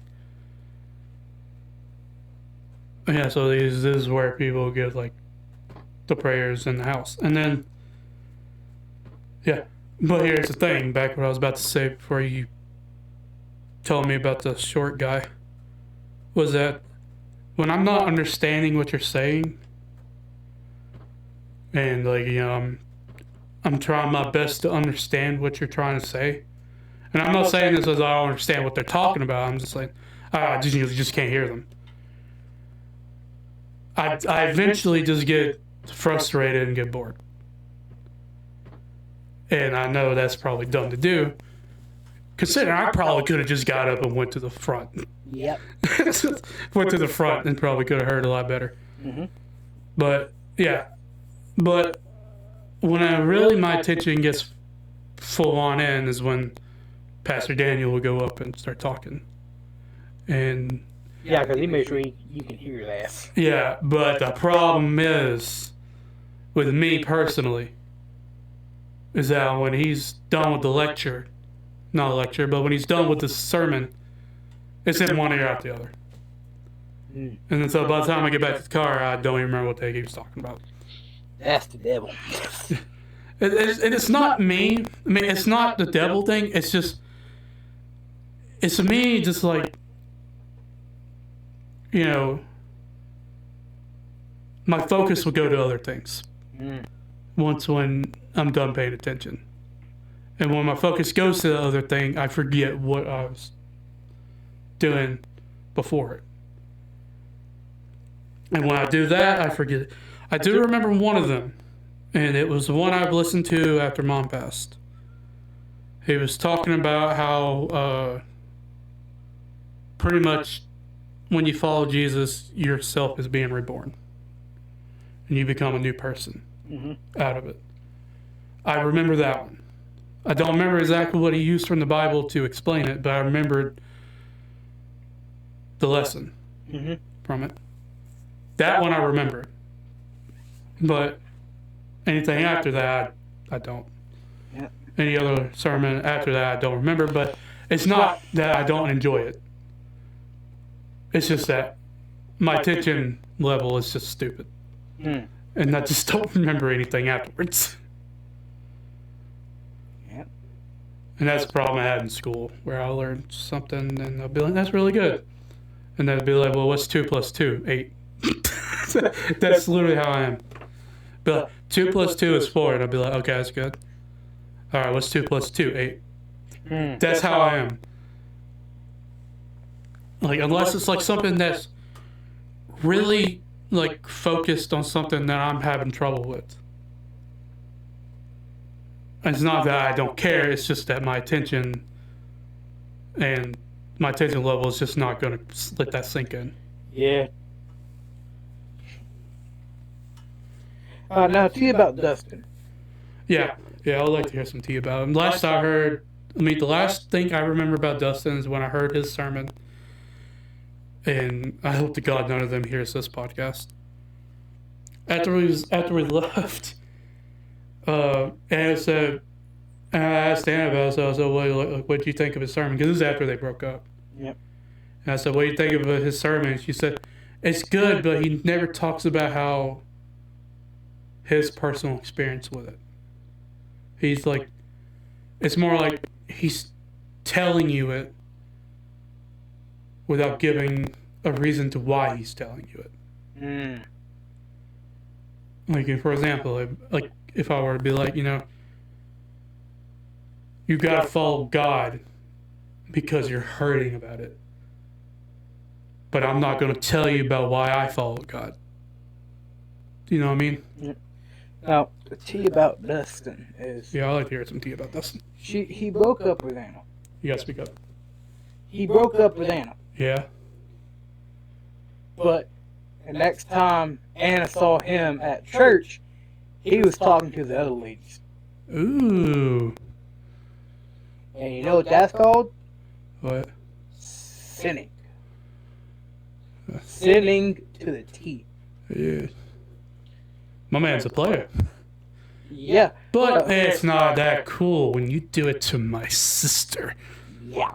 See, any other time I'll be like, he's a player. But since he did that to my sister, I'm not really too on his side about that. Yeah, and here's the thing. after he broke up with Anna, he was talking to other girls. He was like looking at girls and smiling at them. Yeah. I think that man is a luster. Yeah. And in the Bible, it says, if your eyes makes you stumble, gouge them out. It's better to be blind than to be in struggle. Okay? He ain't following that. Yeah, ain't no one gonna gouge their eyes out. Yeah. Listen. If God were to come up to me and be like, I want you to rip your tongue out, I'm gonna be like, is there any other way? Is there any other option? Now see, I ain't gonna ever like go up to this guy and be like, hey, fuck you, man. Fuck you, man. Yeah. I ain't ever gonna do that because I am in the house of God, Yeah. and I am peaceful. Yeah. That's why when I went to church and I heard his sermon and stuff, I listened to what he had to say without being judgmental. Because, like, I just, in the house of God, if you're wanting to stand up and talk and say the word of God or Jesus, then you should have every right to do it without being judged. So that's why I never, like, when I heard his sermon, I actually took his lesson to heart. Mm-hmm. Instead of just being like, well, I think you're stupid because of what you did with Anna. When it comes to God, I won't ever let personal feelings get in the way. Yeah. Because for right now, it could be like fucking like someone I really hate come up to me and be like, I want to talk about God. And then I'm willing to talk about God with them. Yep. Anything outside of it, they can go fuck themselves. I don't want to talk to you. That's not how that works. Yeah, because, like, I don't mean that, like they want to be like, oh, yeah, like, yeah, like, in case, or else they'd be like, well, I want to, like, resolve the issues between us. For the sake of God, I'm willing to talk about that. Because I know God is all about forgiveness and stuff. Yep. So I'm willing to do that. But if it's anything about, like, you know, like, oh, well, I think he was in the wrong for this conversation. And I'd be like, well, I think he was in the wrong for that conversation. That's not a conversation I would want to have with the person I hate the most. It would either be resolving the issue or talking about the Bible. Yep. Other than that, I don't want to talk to you. See, here's the thing. I hate a lot of people, okay? And let me tell you this, and this actually, and I forgot, and I told everyone else, I forgot to tell you, I told some of my old friends from way back then, Yeah. that I'm in learning to become a preacher. Some of them was just like, cool, man, good for you. And some of them called me a punk-ass bitch. For wanting to better yourself. Yeah. And so many of them called me fake, and they just dropped me and legit blocked me. Now, homeboy Randall. Yeah. Honestly, I feel like if you probably do the worst crime in the world, Randall will probably still try to stick by you with it. Yeah, Randall, when I told him, he was encouraging about it. Yeah. Because Randall goes to church, right? Yeah, he's also a high believer in it. Yeah. Yeah, he goes to church, right? Yep. Yeah. Surprised he never tried to convince us to you. Now, see, with Randall, I ain't much to say about Randall, but Randall's just a good dude. Yeah, he's a good kid. Yep. Yeah, me and him, every time me and him, like, it'd be like days we don't even talk to each other, and then like when we do, he's like, so did you see the latest Demon Slayer? And I'll be like, yeah, sick as fuck. It's like, yeah, Demon Slayer's totally a religious book. Yeah, I saw this Instagram video earlier where it was like a preacher or pastor, I don't know who it was. Mm-hmm. I know it was a religious person. Yeah. And they was like, it's like, yeah, what is this Demon Slayer? And he said, I think it's a demon that lives. And they said, no, it is. And they like shows like people, and they said like, no, I think it's just people who kills demons. but I don't see Jesus on this cover. Oh, he wearing a collar. Towards the collar. And so I guess that's a religious book. This is a nice religious bookshop. I was like, and I remember right after I heard that, I said like, yeah, Demon Slayer would be technically a religious book. Yeah. Like they do kill demons. I was like, I know what I don't think is a religious thing though. What? Is it honestly is kind of anime that makes me uncomfortable. Like now having going back to look at it. Yeah. But the reason then because a girl that I knew liked it and I wanted to like have a conversation with her about it. Yeah. It didn't work, I'm gonna be honest. Because it made me even uncomfortable then was a high school DxD. Oh my god. I don't know what the fuck that was about. But oh my god, bro. That was probably the most unreligious thing I've seen in my life. Yeah. You want to talk about something that's worse than Hazbin Hotel? Mm-hmm. It'd be that shit. Lord. Bro, it's like, if for anyone who wants to know what it is, it's about a kid. I'm pretty sure a lot of people know what Know what the test with DxD is. But to give a brief explanation, it's about a kid who gets killed by, I think, was a demon. For some reason, my memory is remembering that it was an angel. Yeah, it was. Yeah. Yeah, it was an angel that killed him. Because he was a descendant of a great demon. Mm-hmm. And they didn't want him to unlock his power. So, when he got killed by the demon, an angel, a demon found him, who is the sister of the devil. Oh. Why does the devil have a sister? I don't know. I don't remember him having a sister in the Bible. And anime, anything possible. Yeah, anime shit. So she helps him, and this girl and this fucking demon has a crush on him. Ugh. For the power that he has. Ugh. To the point where she's doing fucked up shit to get his attention. And he likes her too. But not on that level. He eventually, to as far as I remember. See, that's the, I can't enjoy anime like that. Yeah, it's fucking weird. I can't enjoy any animes that is overly sexualized. Yeah. I can't enjoy it. Bro, that one gets overly sexualized. And the reason why I got uncomfortable sometimes watching it, because these are supposed to be teenagers. Yeah, and that's the fucking Yeah, and there's nudity. Some people see. Yeah, it makes me uncomfortable. See, some people are like, oh, Japan is like a beautiful place. No, Japan is the country of pedophiles. Yeah, like it made me like there's some parts where it made me uncomfortable, but like the plot keeps me going because like at one point I think he fights the devil and the devil beats his ass, and like I'm like it keeps me going and stuff like that, and then eventually I think there was a point where I was like, I can't do this anymore. Is when he turned a Catholic girl into like one of his like harem chicks. Ugh. And it made me uncomfortable watching that.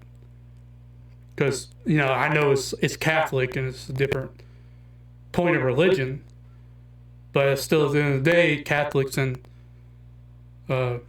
Christians share like similar beliefs. Nope. Yeah. Christians believe in Christ, and Catholics, they pray to Mother Mary. Yeah, that's it. But still, it's still kind of in the same ball pit. Nowhere close. But, yeah, except like with them, they don't pray to Jesus himself; they pray to his mother. Mm-hmm. With Christians, they pray to Jesus himself. To me, like I know it's probably sound hypocritical, well, not hypocritical, but like from someone who's just looking at it, like if it feels like it's in the same ballpark, but different. Mm-hmm. Like it's kind of like I think Catholic is probably Christians. I guess weird cousin. No, Catholic is the Christian. Catholic is like the perverted uncle. Yeah, okay. And Mormons are the bastardized version of Christians. Yeah. Yeah, because I heard that. I heard somebody explain Mormons that it's a bastardized version. This is how I see it. Catholic perverts. Mormons racist. Yeah. Christianity overbearing.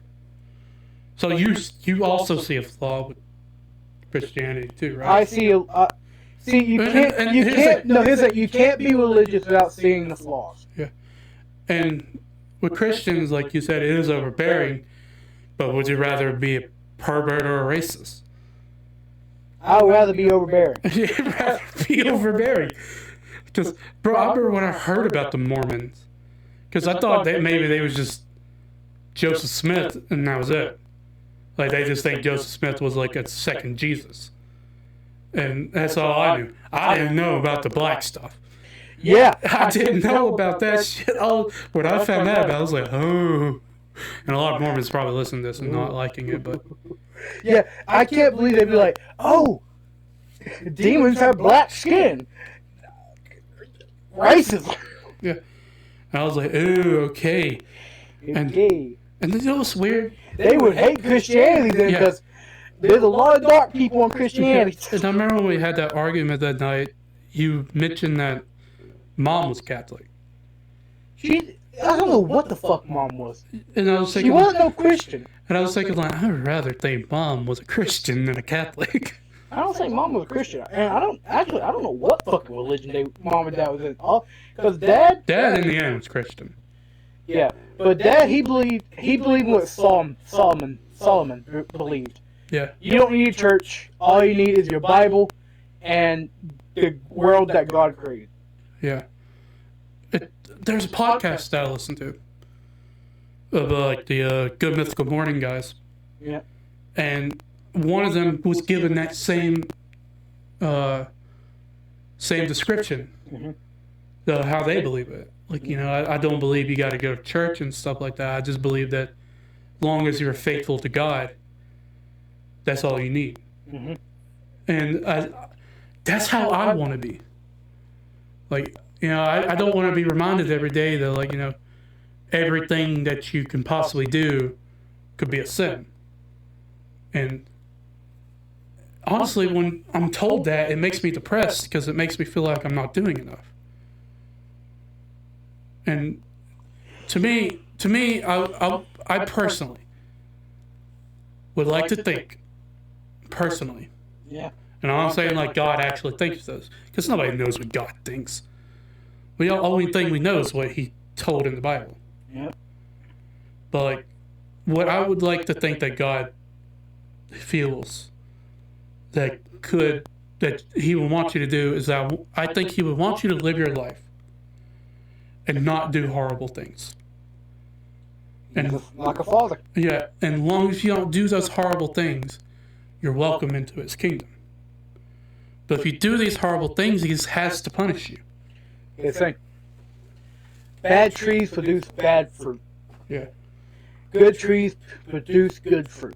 And God is good. Yep. And He wants you to be a good fruit. Yep. It has two meanings, actually. It goes for parents, how they raise their children, and it goes from a person. A person can be a horrible person and do these so-called good things, but it leads to something bad. Yeah. A good person would try to do good, and it's good. A bad person would try to do good, but it's bad. Like, for example, here's an example. I can walk up to you and give you a hug. Yeah. Which you never do. Yeah, I can walk up to you and give you a hug and say, I love you. And walk away. And you're going to feel good. Yeah. Now, or I can walk up to you, give you a hug, and tell you in your ear, fuck you. That would make me feel like shit. Yeah. Because you got deep and personal to tell me that. Mm-hmm. And also, I'd be like, if a person walks up to you and just stabs you and then says, wussy, and then walk off, I'd be like, well, you know, fuck you, I guess. So, I really love the analogy of good fruit, good trees produce good fruit, and bad trees produce bad fruit. Now, let me tell you something. Jesus got so mad. Yes, Jesus got angry. Yeah. At a fig tree because he was hungry. All right. I'm going to adjust my seat. You continue. Jesus got so mad at a fig tree. He was hungry, and he walked up to the tree, but the fig tree was not producing fruit. And he said, "Okay, you tree, you will no longer produce good fruit." And the tree died. But was it not producing any good fruit to begin with? That's why he cursed it and never grow fruit. Oh. That's why he made it wither away. Because it didn't produce good fruit. Oh. And also, if Jesus didn't have a sense of humor, we're all cooked. I would like to think it was his human side. It was like, his human side was hungry and he didn't get food. Ooh, no, you don't. Bro, you know who Wendigoon is. Yeah. He told a story. Well, not a story, but like this isn't any Christian thing. It was like a iceberg that I listened to, where he talked about how one of the religions had a book that talked about Jesus growing up, and they mentioned about how Jesus was just a plain asshole the entire time. Mm-hmm. And I was thinking, like, I really don't want that to be true, because like I don't expect him to be like the way he is his entire life. But you also got to think about this, though. He knew who he was. Yeah. And he knew how humans work. So let's put yourself. Don't take this the wrong way, please. Don't take this the wrong way, Lord. If you was Jesus, yeah, and you knew you had this mission, yeah, and you knew how humans work, yeah, and you know how harsh they can be. What is the first thing that's going to come to mind? Okay, if they're gonna come at me, I gotta be ready for it. Yeah. My whole life, I always thought that when Jesus died and was resurrected, I thought when he died, he was resurrected in heaven. Nope. That's what I've always thought. And it wasn't until I listened to this podcast of these guys who were talking about Jesus' resurrection, they said what this resurrection was him coming back from hell. And I was thinking, I didn't know that. So, like, not only did he die on the cross and went through that torment, he literally went to hell for us. And when I heard that, that's what made me love him even more. You know what I mean? Mm-hmm. It just made me love him even more. And why I think that when you do bad things and you go to hell, you're pretty much giving Jesus a slap in the face. Because he literally went down for you just for you to do it anyways. Yeah. So I feel like Jesus probably, when someone does go to hell, like he has to feel somewhat upset about it. Like he has to be like. Now here's the thing in the Bible is, and yes, it's a well-known thing he says, but in the Bible it explains. I don't remember the guy's name, but someone came up to him and said, "Hey, I do good. I do all these good things. Am I going to be able to get to heaven?" And he looked at him and said, "You still," basically it says, "you still have all your riches. You still have all your bread. You still cherish man things." Yeah, that's the story I told one time. And he said, "You still cherish man-made things. Yeah. I do not know you. Go away." Sheesh. Basically what that means is, if you did so much good, why do you still hang on to the things that don't matter? When they when you like begin to pass and stuff like, which I don't really get. Never mind. I'll save that question for Pastor Daniel. Yeah. Which people are gonna be like, well, hey, when's that gonna be? But what you got to hear on the Thoughts podcast when I get to it, because I'm going to the church. I don't know where we're gonna do it. In his office. It's most likely probably gonna be in his office. Have you been in his office? Yeah, so me and him had our meetings at. Yeah. Do you think, from what you know, from being in there, do you think I'm gonna be able to have all my equipment in there to do it? Where are you going? What's all your equipment? This microphone, my computer, and I'm gonna ask DJ if he can lend that to me. Yeah, he has a big enough desk. Yeah. So I don't need to like set it like fully onto a desk like right in the middle. And he also has a couch in front of his desk.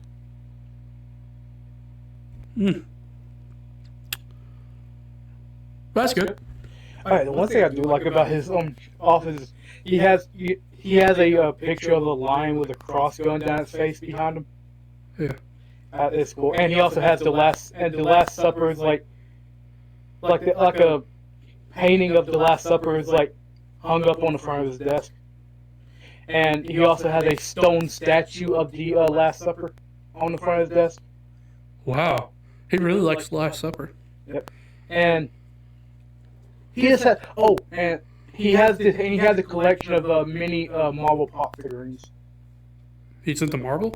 Apparently. Oh my god, I gotta ask him some questions about that when I go talk to him. Yep. Be like, so, what do you think of Thanos? So, do you think he was justified? That's the thing. I don't know. He's generally a good dude. Yeah. When I go in there and I start talking about the Marvel thing, I'm gonna be like, well, since you guys have been pressing me about Jesus and stuff, let me press you about some Marvel stuff. I don't remember, but I think he also had like a Spider-Man plushie hanging up somewhere in there. Yeah. I might have to steal something, bro. Honestly, that sounds so awesome. He's a good dude. Yeah, I'm probably gonna ask him a lot of Marvel stuff. And also, one of the meetings I went to, I think it was the last one I went to, is when we was doing the studies and he was answering the questions I had, and I kept saying sorry every time I messed up on something. Well, yeah, I have to say sorry. He gets it. I kept like saying sorry, and I said it so much he just looked at it and said, "Stop saying sorry." Yes. I'm not mad. Eventually, it gets annoying, bro. Yeah. And I was like, I know, I just don't want to annoy you. He said, "You ain't annoying me. This is process." Yeah. So he didn't say like a ain't mad tone. He was saying like a joking tone. Like, this is process. Yeah. Like I don't think I ever seen that man without a smile. Yeah. And like you and Anna said, once we can get him talking about God, he's gonna. Oh yeah, he ain't gonna stop. I want to know how long that episode's gonna be. Yep. I guess it depends on how long he's got. Because well, he don't really have to like drive home because his house is right next to the church. Yeah. So I was literally thinking like. I was nervous because I was thinking like, oh man, I'm about to do it this week, and then Anna came home. She said, because for some reason he didn't message me directly about it, but he messaged Anna that he got my message, and he wanted to know when to do it, and I said whenever you can. And I was thinking like, oh God, he's gonna say something like tomorrow or something, because like I wasn't ready, and Anna came home. She said. His week is fully scheduled, but like he's willing to do it next week. And I was thinking like, thank God, because that means he's making time for the podcast. Yeah, I gotta go have another meeting with him this Thursday. Yeah, so you're part of his schedule this week. Yep. Yeah, but like that's why. And I remember I was talking to. When I was talking to him at like one of them like morning breakfast things. Yeah. And then eventually like he was joking about how tired I look. Yeah. Keep in mind I stayed up like the whole night prior. Mm-hmm. And like Anna, I think Anna's the one that mentioned that to him, and he said like, well, it beats me. I wake up around like 3:30 and start reading the Bible. until like I have to get ready around 6. And I was sitting there thinking like, you're telling me you sit and read the Bible for 3 hours? And I was thinking like, this man really loves God. Yep. Because I would get bored of reading the Bible in like 30 minutes. Mm-hmm. He goes 3 hours. Hey, you want to know something about me? What? When I'm at church and the sermon ain't going, You sitting and reading? I'm sitting there reading the Bible. If it ain't no sermon, I don't care. So far in your pastorhood. Preacher. My bad. I gotta get used to that. So far in your preacherhood, what is your favorite verse?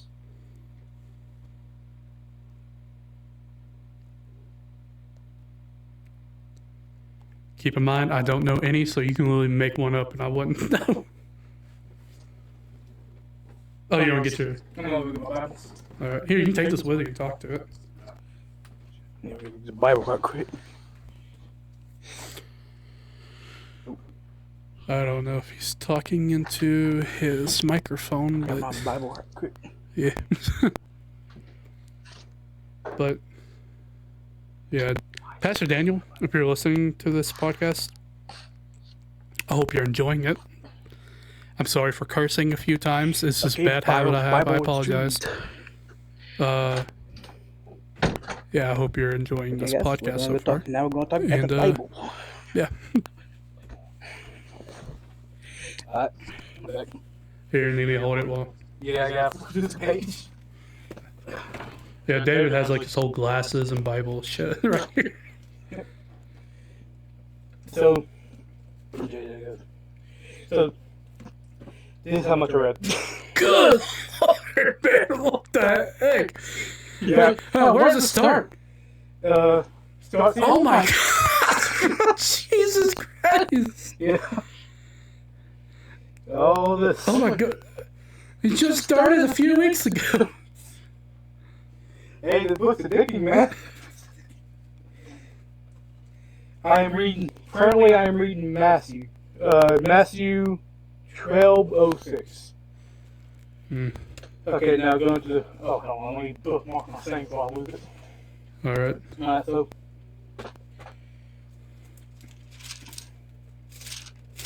This is going to take a minute, guys. I promise you guys, this podcast isn't going to become political. I mean, isn't going to become a Christian podcast. This is literally just how our fucking lives have been since Dad passed. It's literally just how it's been. And you know what's weird? Anna brought us into this. Yep. It was like, I remember like Anna was like, Pastor Daniel wants to meet y'all. And I said, who's Daniel? Who's Daniel? Who's Daniel? Who's Daniel? Do you remember when Anna put those pictures up on the wall? And she had like a picture of Pastor Daniel up there. Yeah. By the way, Pastor Daniel, if you're listening, Anna has a picture of you on our wall. No weird things. No weird things. It's not like she's like has a whole shrine or anything. And we just have like a family wall. Yeah. And, I guess we consider you family. yeah. I guess we consider you family now. It just has a picture of Pastor Daniel, and I remember I was looked over and I was like, who's that? And then I said, that's Pastor Daniel. And I was like, keep in mind, this isn't anything against you, Pastor Daniel, but I was like, why? I literally was like, why? I was like, why is he up there? And she said, because he's a good man. True. And I was like, well, yeah, but Elvis is a good man. I don't see a picture of him up there. Well, Elvis wasn't really. Elvis was not a good man. He's talented. Yeah, he was a talented man. So Yeah, but I don't think he was a good man. He was not a good man. No point. If I don't find this, I'm going to cry. I have it highlighted. Oh, while I'm looking at this Bible, I remembered something. Oh, you found it? Oh, back up. No, it is one of the things I have written down for my temptation speech. Oh. Here it is. Okay. Back up. I just want to make sure it gets to you. The tempter came to him and said, if you are the Son of God, tell these stones to become bread. Jesus answered, it is written, man shall not live on bread alone, but but every word that comes from God's mouth. The devil took him to the high mountains and showed him all the kingdoms of the world and all the splendor. All this I will give you, he said, if you will bow down and worship me. Jesus said to him, away from me, Satan, for it is written, worship Lord your God and serve him only. The devil left him, and the angels came and attended him.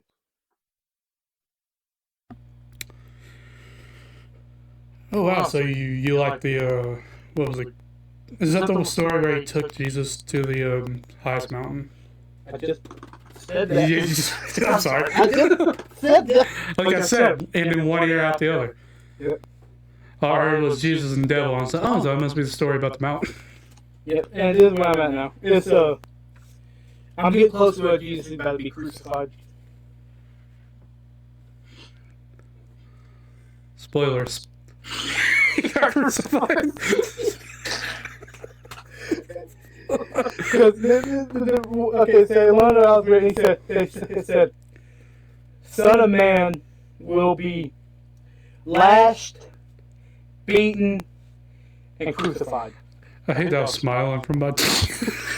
I hate that I was smiling from my joke when you were saying that. I was just making it seem like I was smiling about that. No, I was smiling about the joke I said. Oh my god, I'm going to hell. Think of something else, Isaac. Think of something else. Hey, you want another cool trick passage down here taught me? What? He said, if you flip through this random page in the Bible and read a verse, it apparently helps you with whatever trouble you're having. Alright, let me try. I'm fucking with you. Anyone who loves their father or mother more than me is not worthy of me. Okay. Okay. Oh wow. Okay. Oh, dang God! They don't use that brutal about it. A man against his father, a daughter against her mother, a daughter-in-law against her mother-in-law. A man's enemy will be the members of his own household. Oh. Basically saying, hey, forgive your enemy and let him come into your house. No. No! Do you have any enemies you're hating on right now, David? No, I forgave all of them. Huh? I forgave all of them. Whoever does not take up their cross and follow me is not worthy of me. Whoever finds their life will Whoever finds their life will lose it, and whoever loses their life for my sake will find it. Oh. Whoever loses their life for my sake will find it. That goes hard. Yeah. I like that.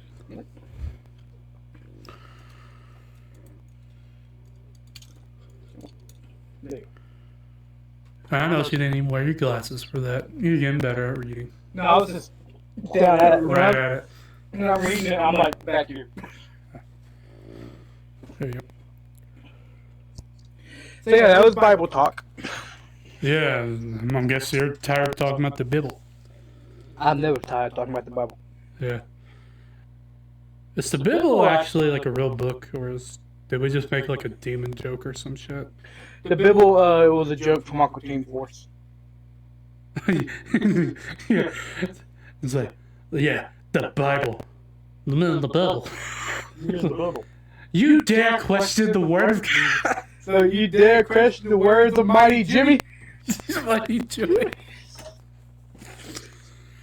So that's actually part of the argument that we had that night. Yeah. Is that it's wrong to joke about God and stuff? Well, there's some things it's alright to joke about, and there's some things you just don't joke about. Yeah, it's like I was trying to tell you that night. Like, there's a level that I'm willing to go. Yeah, there's a limit. Yeah, there's a limit that I'm not willing to go. And also, you gotta forgive me on that day, because I was feeling extra spicy and extra a little bit aggravated. Yeah, because I was sitting there and I was thinking, like, man, why is he, like, so pissed that I'm not going to church? Like, Pastor Daniel wasn't that mad when I didn't go to church. Yeah, I was just pissed that day, and I was not feeling very good, and Yeah. I guess I had the devil on my sword. Yeah. Yeah. I remember. Can I tell you the joke now? No. Why? I don't like when people joke about Job. It's not a bad joke. Oh, wait. The ones that Robert Williams told? No, it wasn't Robin Williams. It wasn't never Robin Williams that told it. No, that was the... I forgot what his name was. He was the one that betrayed Jesus. Judas. Yeah, Judas. Yeah. Oh, yeah, Judas? Yeah. I read about him. Judas was never for real. No, was not a real one even from the beginning. You want to know why he started following Jesus? Why? Because Peter did. Yeah. He didn't follow him for Jesus. He followed him because Peter did. Now, hold on. So, the joke about Job was that God and was okay. So who was it that took everything from Job? God. Because in the joke that I've heard, it was the devil that did it. It's God. Yeah. So for the sake of the story, it was the devil that did it. For the sake of the joke, is that the devil took everything from Job, took his wife, took his kids, his farm, his livestock, everything, gave him boils, but he never took his wife. And when one of the devil's asked about it, he said, "Hey, you didn't take his wife." The devil said, "I know what I'm doing." That was the joke. That's so messed up. Yeah. But the story that Robin Williams told, you know that one. Yeah. That was funny to me. Like I know it's probably like a joke to put Jesus out of character, but like it's funny to me. When are you going to betray me today? He's just like looking directly at Judas, like it's like when are you going to betray me? And then like everybody at the table would ask like, "Is it me, Jesus?" And he would always tell them no. But when it gets to Job, he'd say, "Is it me, Jesus? Is it me, Jesus?" So, do you think I should tell those jokes to Pastor Daniel? You don't think he'll find it funny? Yeah, I don't think I'm gonna tell that joke. But Pastor Daniel, if you are listening to this podcast, if he finds it on his own, I'm sure he's going to look at mine and see like other podcasts that I do. Well, we don't find Nerdpinions. Since it's going on Nerdpinions, I'm sure he's probably going to find Nerdpinions. Keep in mind, in order for preparation for doing the interview with him, all of my old episodes on my podcast are gone. Because some stuff I say in there I just don't agree with anymore. Yeah. And I say some words that are offensive. Yep. And you gotta give me credit. I got better at not saying that stuff. Yeah. Hey, after we do, okay, I feel like the podcast is going on long enough. Yeah, it's like, oh my God, it's approaching 3 hours. Yeah. Okay, we done. 3 hours is the limit. Jesus rose on the third day, so the third hour is where we stop. Yeah. But if you guys enjoyed this podcast, thank you for listening. I'm going to be doing an interview with Pastor Daniel next couple of weeks, because I'm sure I probably got to edit it, because I'm pretty sure he's going to talk a lot. But I'm not going to cut anything that's important. Remember, don't cuss. Yeah, I remember when Anna told me that like it was official to do the interview. That's literally one of the first things she said. She said, "Do not cuss. Do not embarrass me." And I said, "Okay." I feel like you're going to get in there and be like, tell me what the fuck that was about. It's just like, do not cuss. And I was thinking like, okay, I won't do that. I'm going to try to do it. And so I'm going to cut the podcast down. The one with Pastor Daniel. For a long time, I keep accidentally calling him Pastor Jeff. I don't know why. I'm glad I'm getting better at it. But Pastor Jeff. Imagine being in the middle of the interview. I'd be like, so Pastor Jeff, you'd be like, who? So, my mind's everywhere. I'm gonna be doing an interview with him in the next couple of weeks. I'm gonna record it next week, get it edited by the week after. Yep. But I promise you, it will be up before February is over. David, I feel like we should do more Nerdpinions more often. Yep. Because I'm not busy. Yeah, when we're not busy, just have more time to do it. Mm-hmm. And do you want to end this episode with a Bible verse? Yes, I do. It's been very Christian-y themed. I feel like it'd be a great place to end it. And I promise you guys, this podcast isn't going to become a Christian podcast. It's just how things been lately.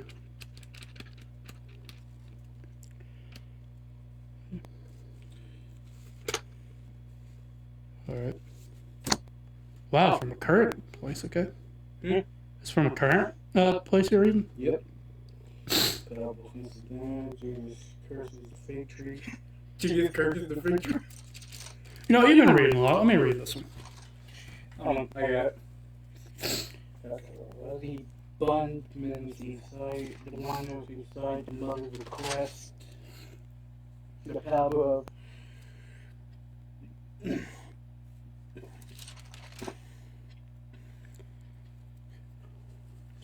dealing with sin in the church. Alright, so how much do you have to read? You're going to read From everything from here and here.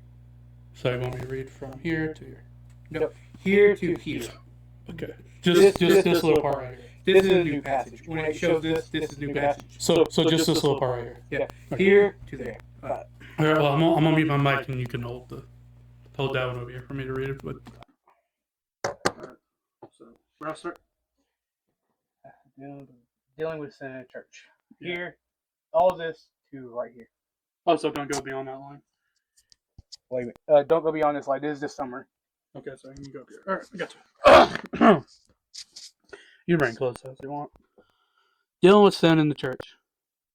If your brother or sister sins, go and point out their fault. Just between the two of you. If they listen to you, you have won them over. But if they will not listen, take one or two others along, so that every matter may be established by the testimony of 2 or 3 witnesses. If they still refuse to listen, tell it to the church. And if they refuse to listen even to the church, treat them as you would a pagan.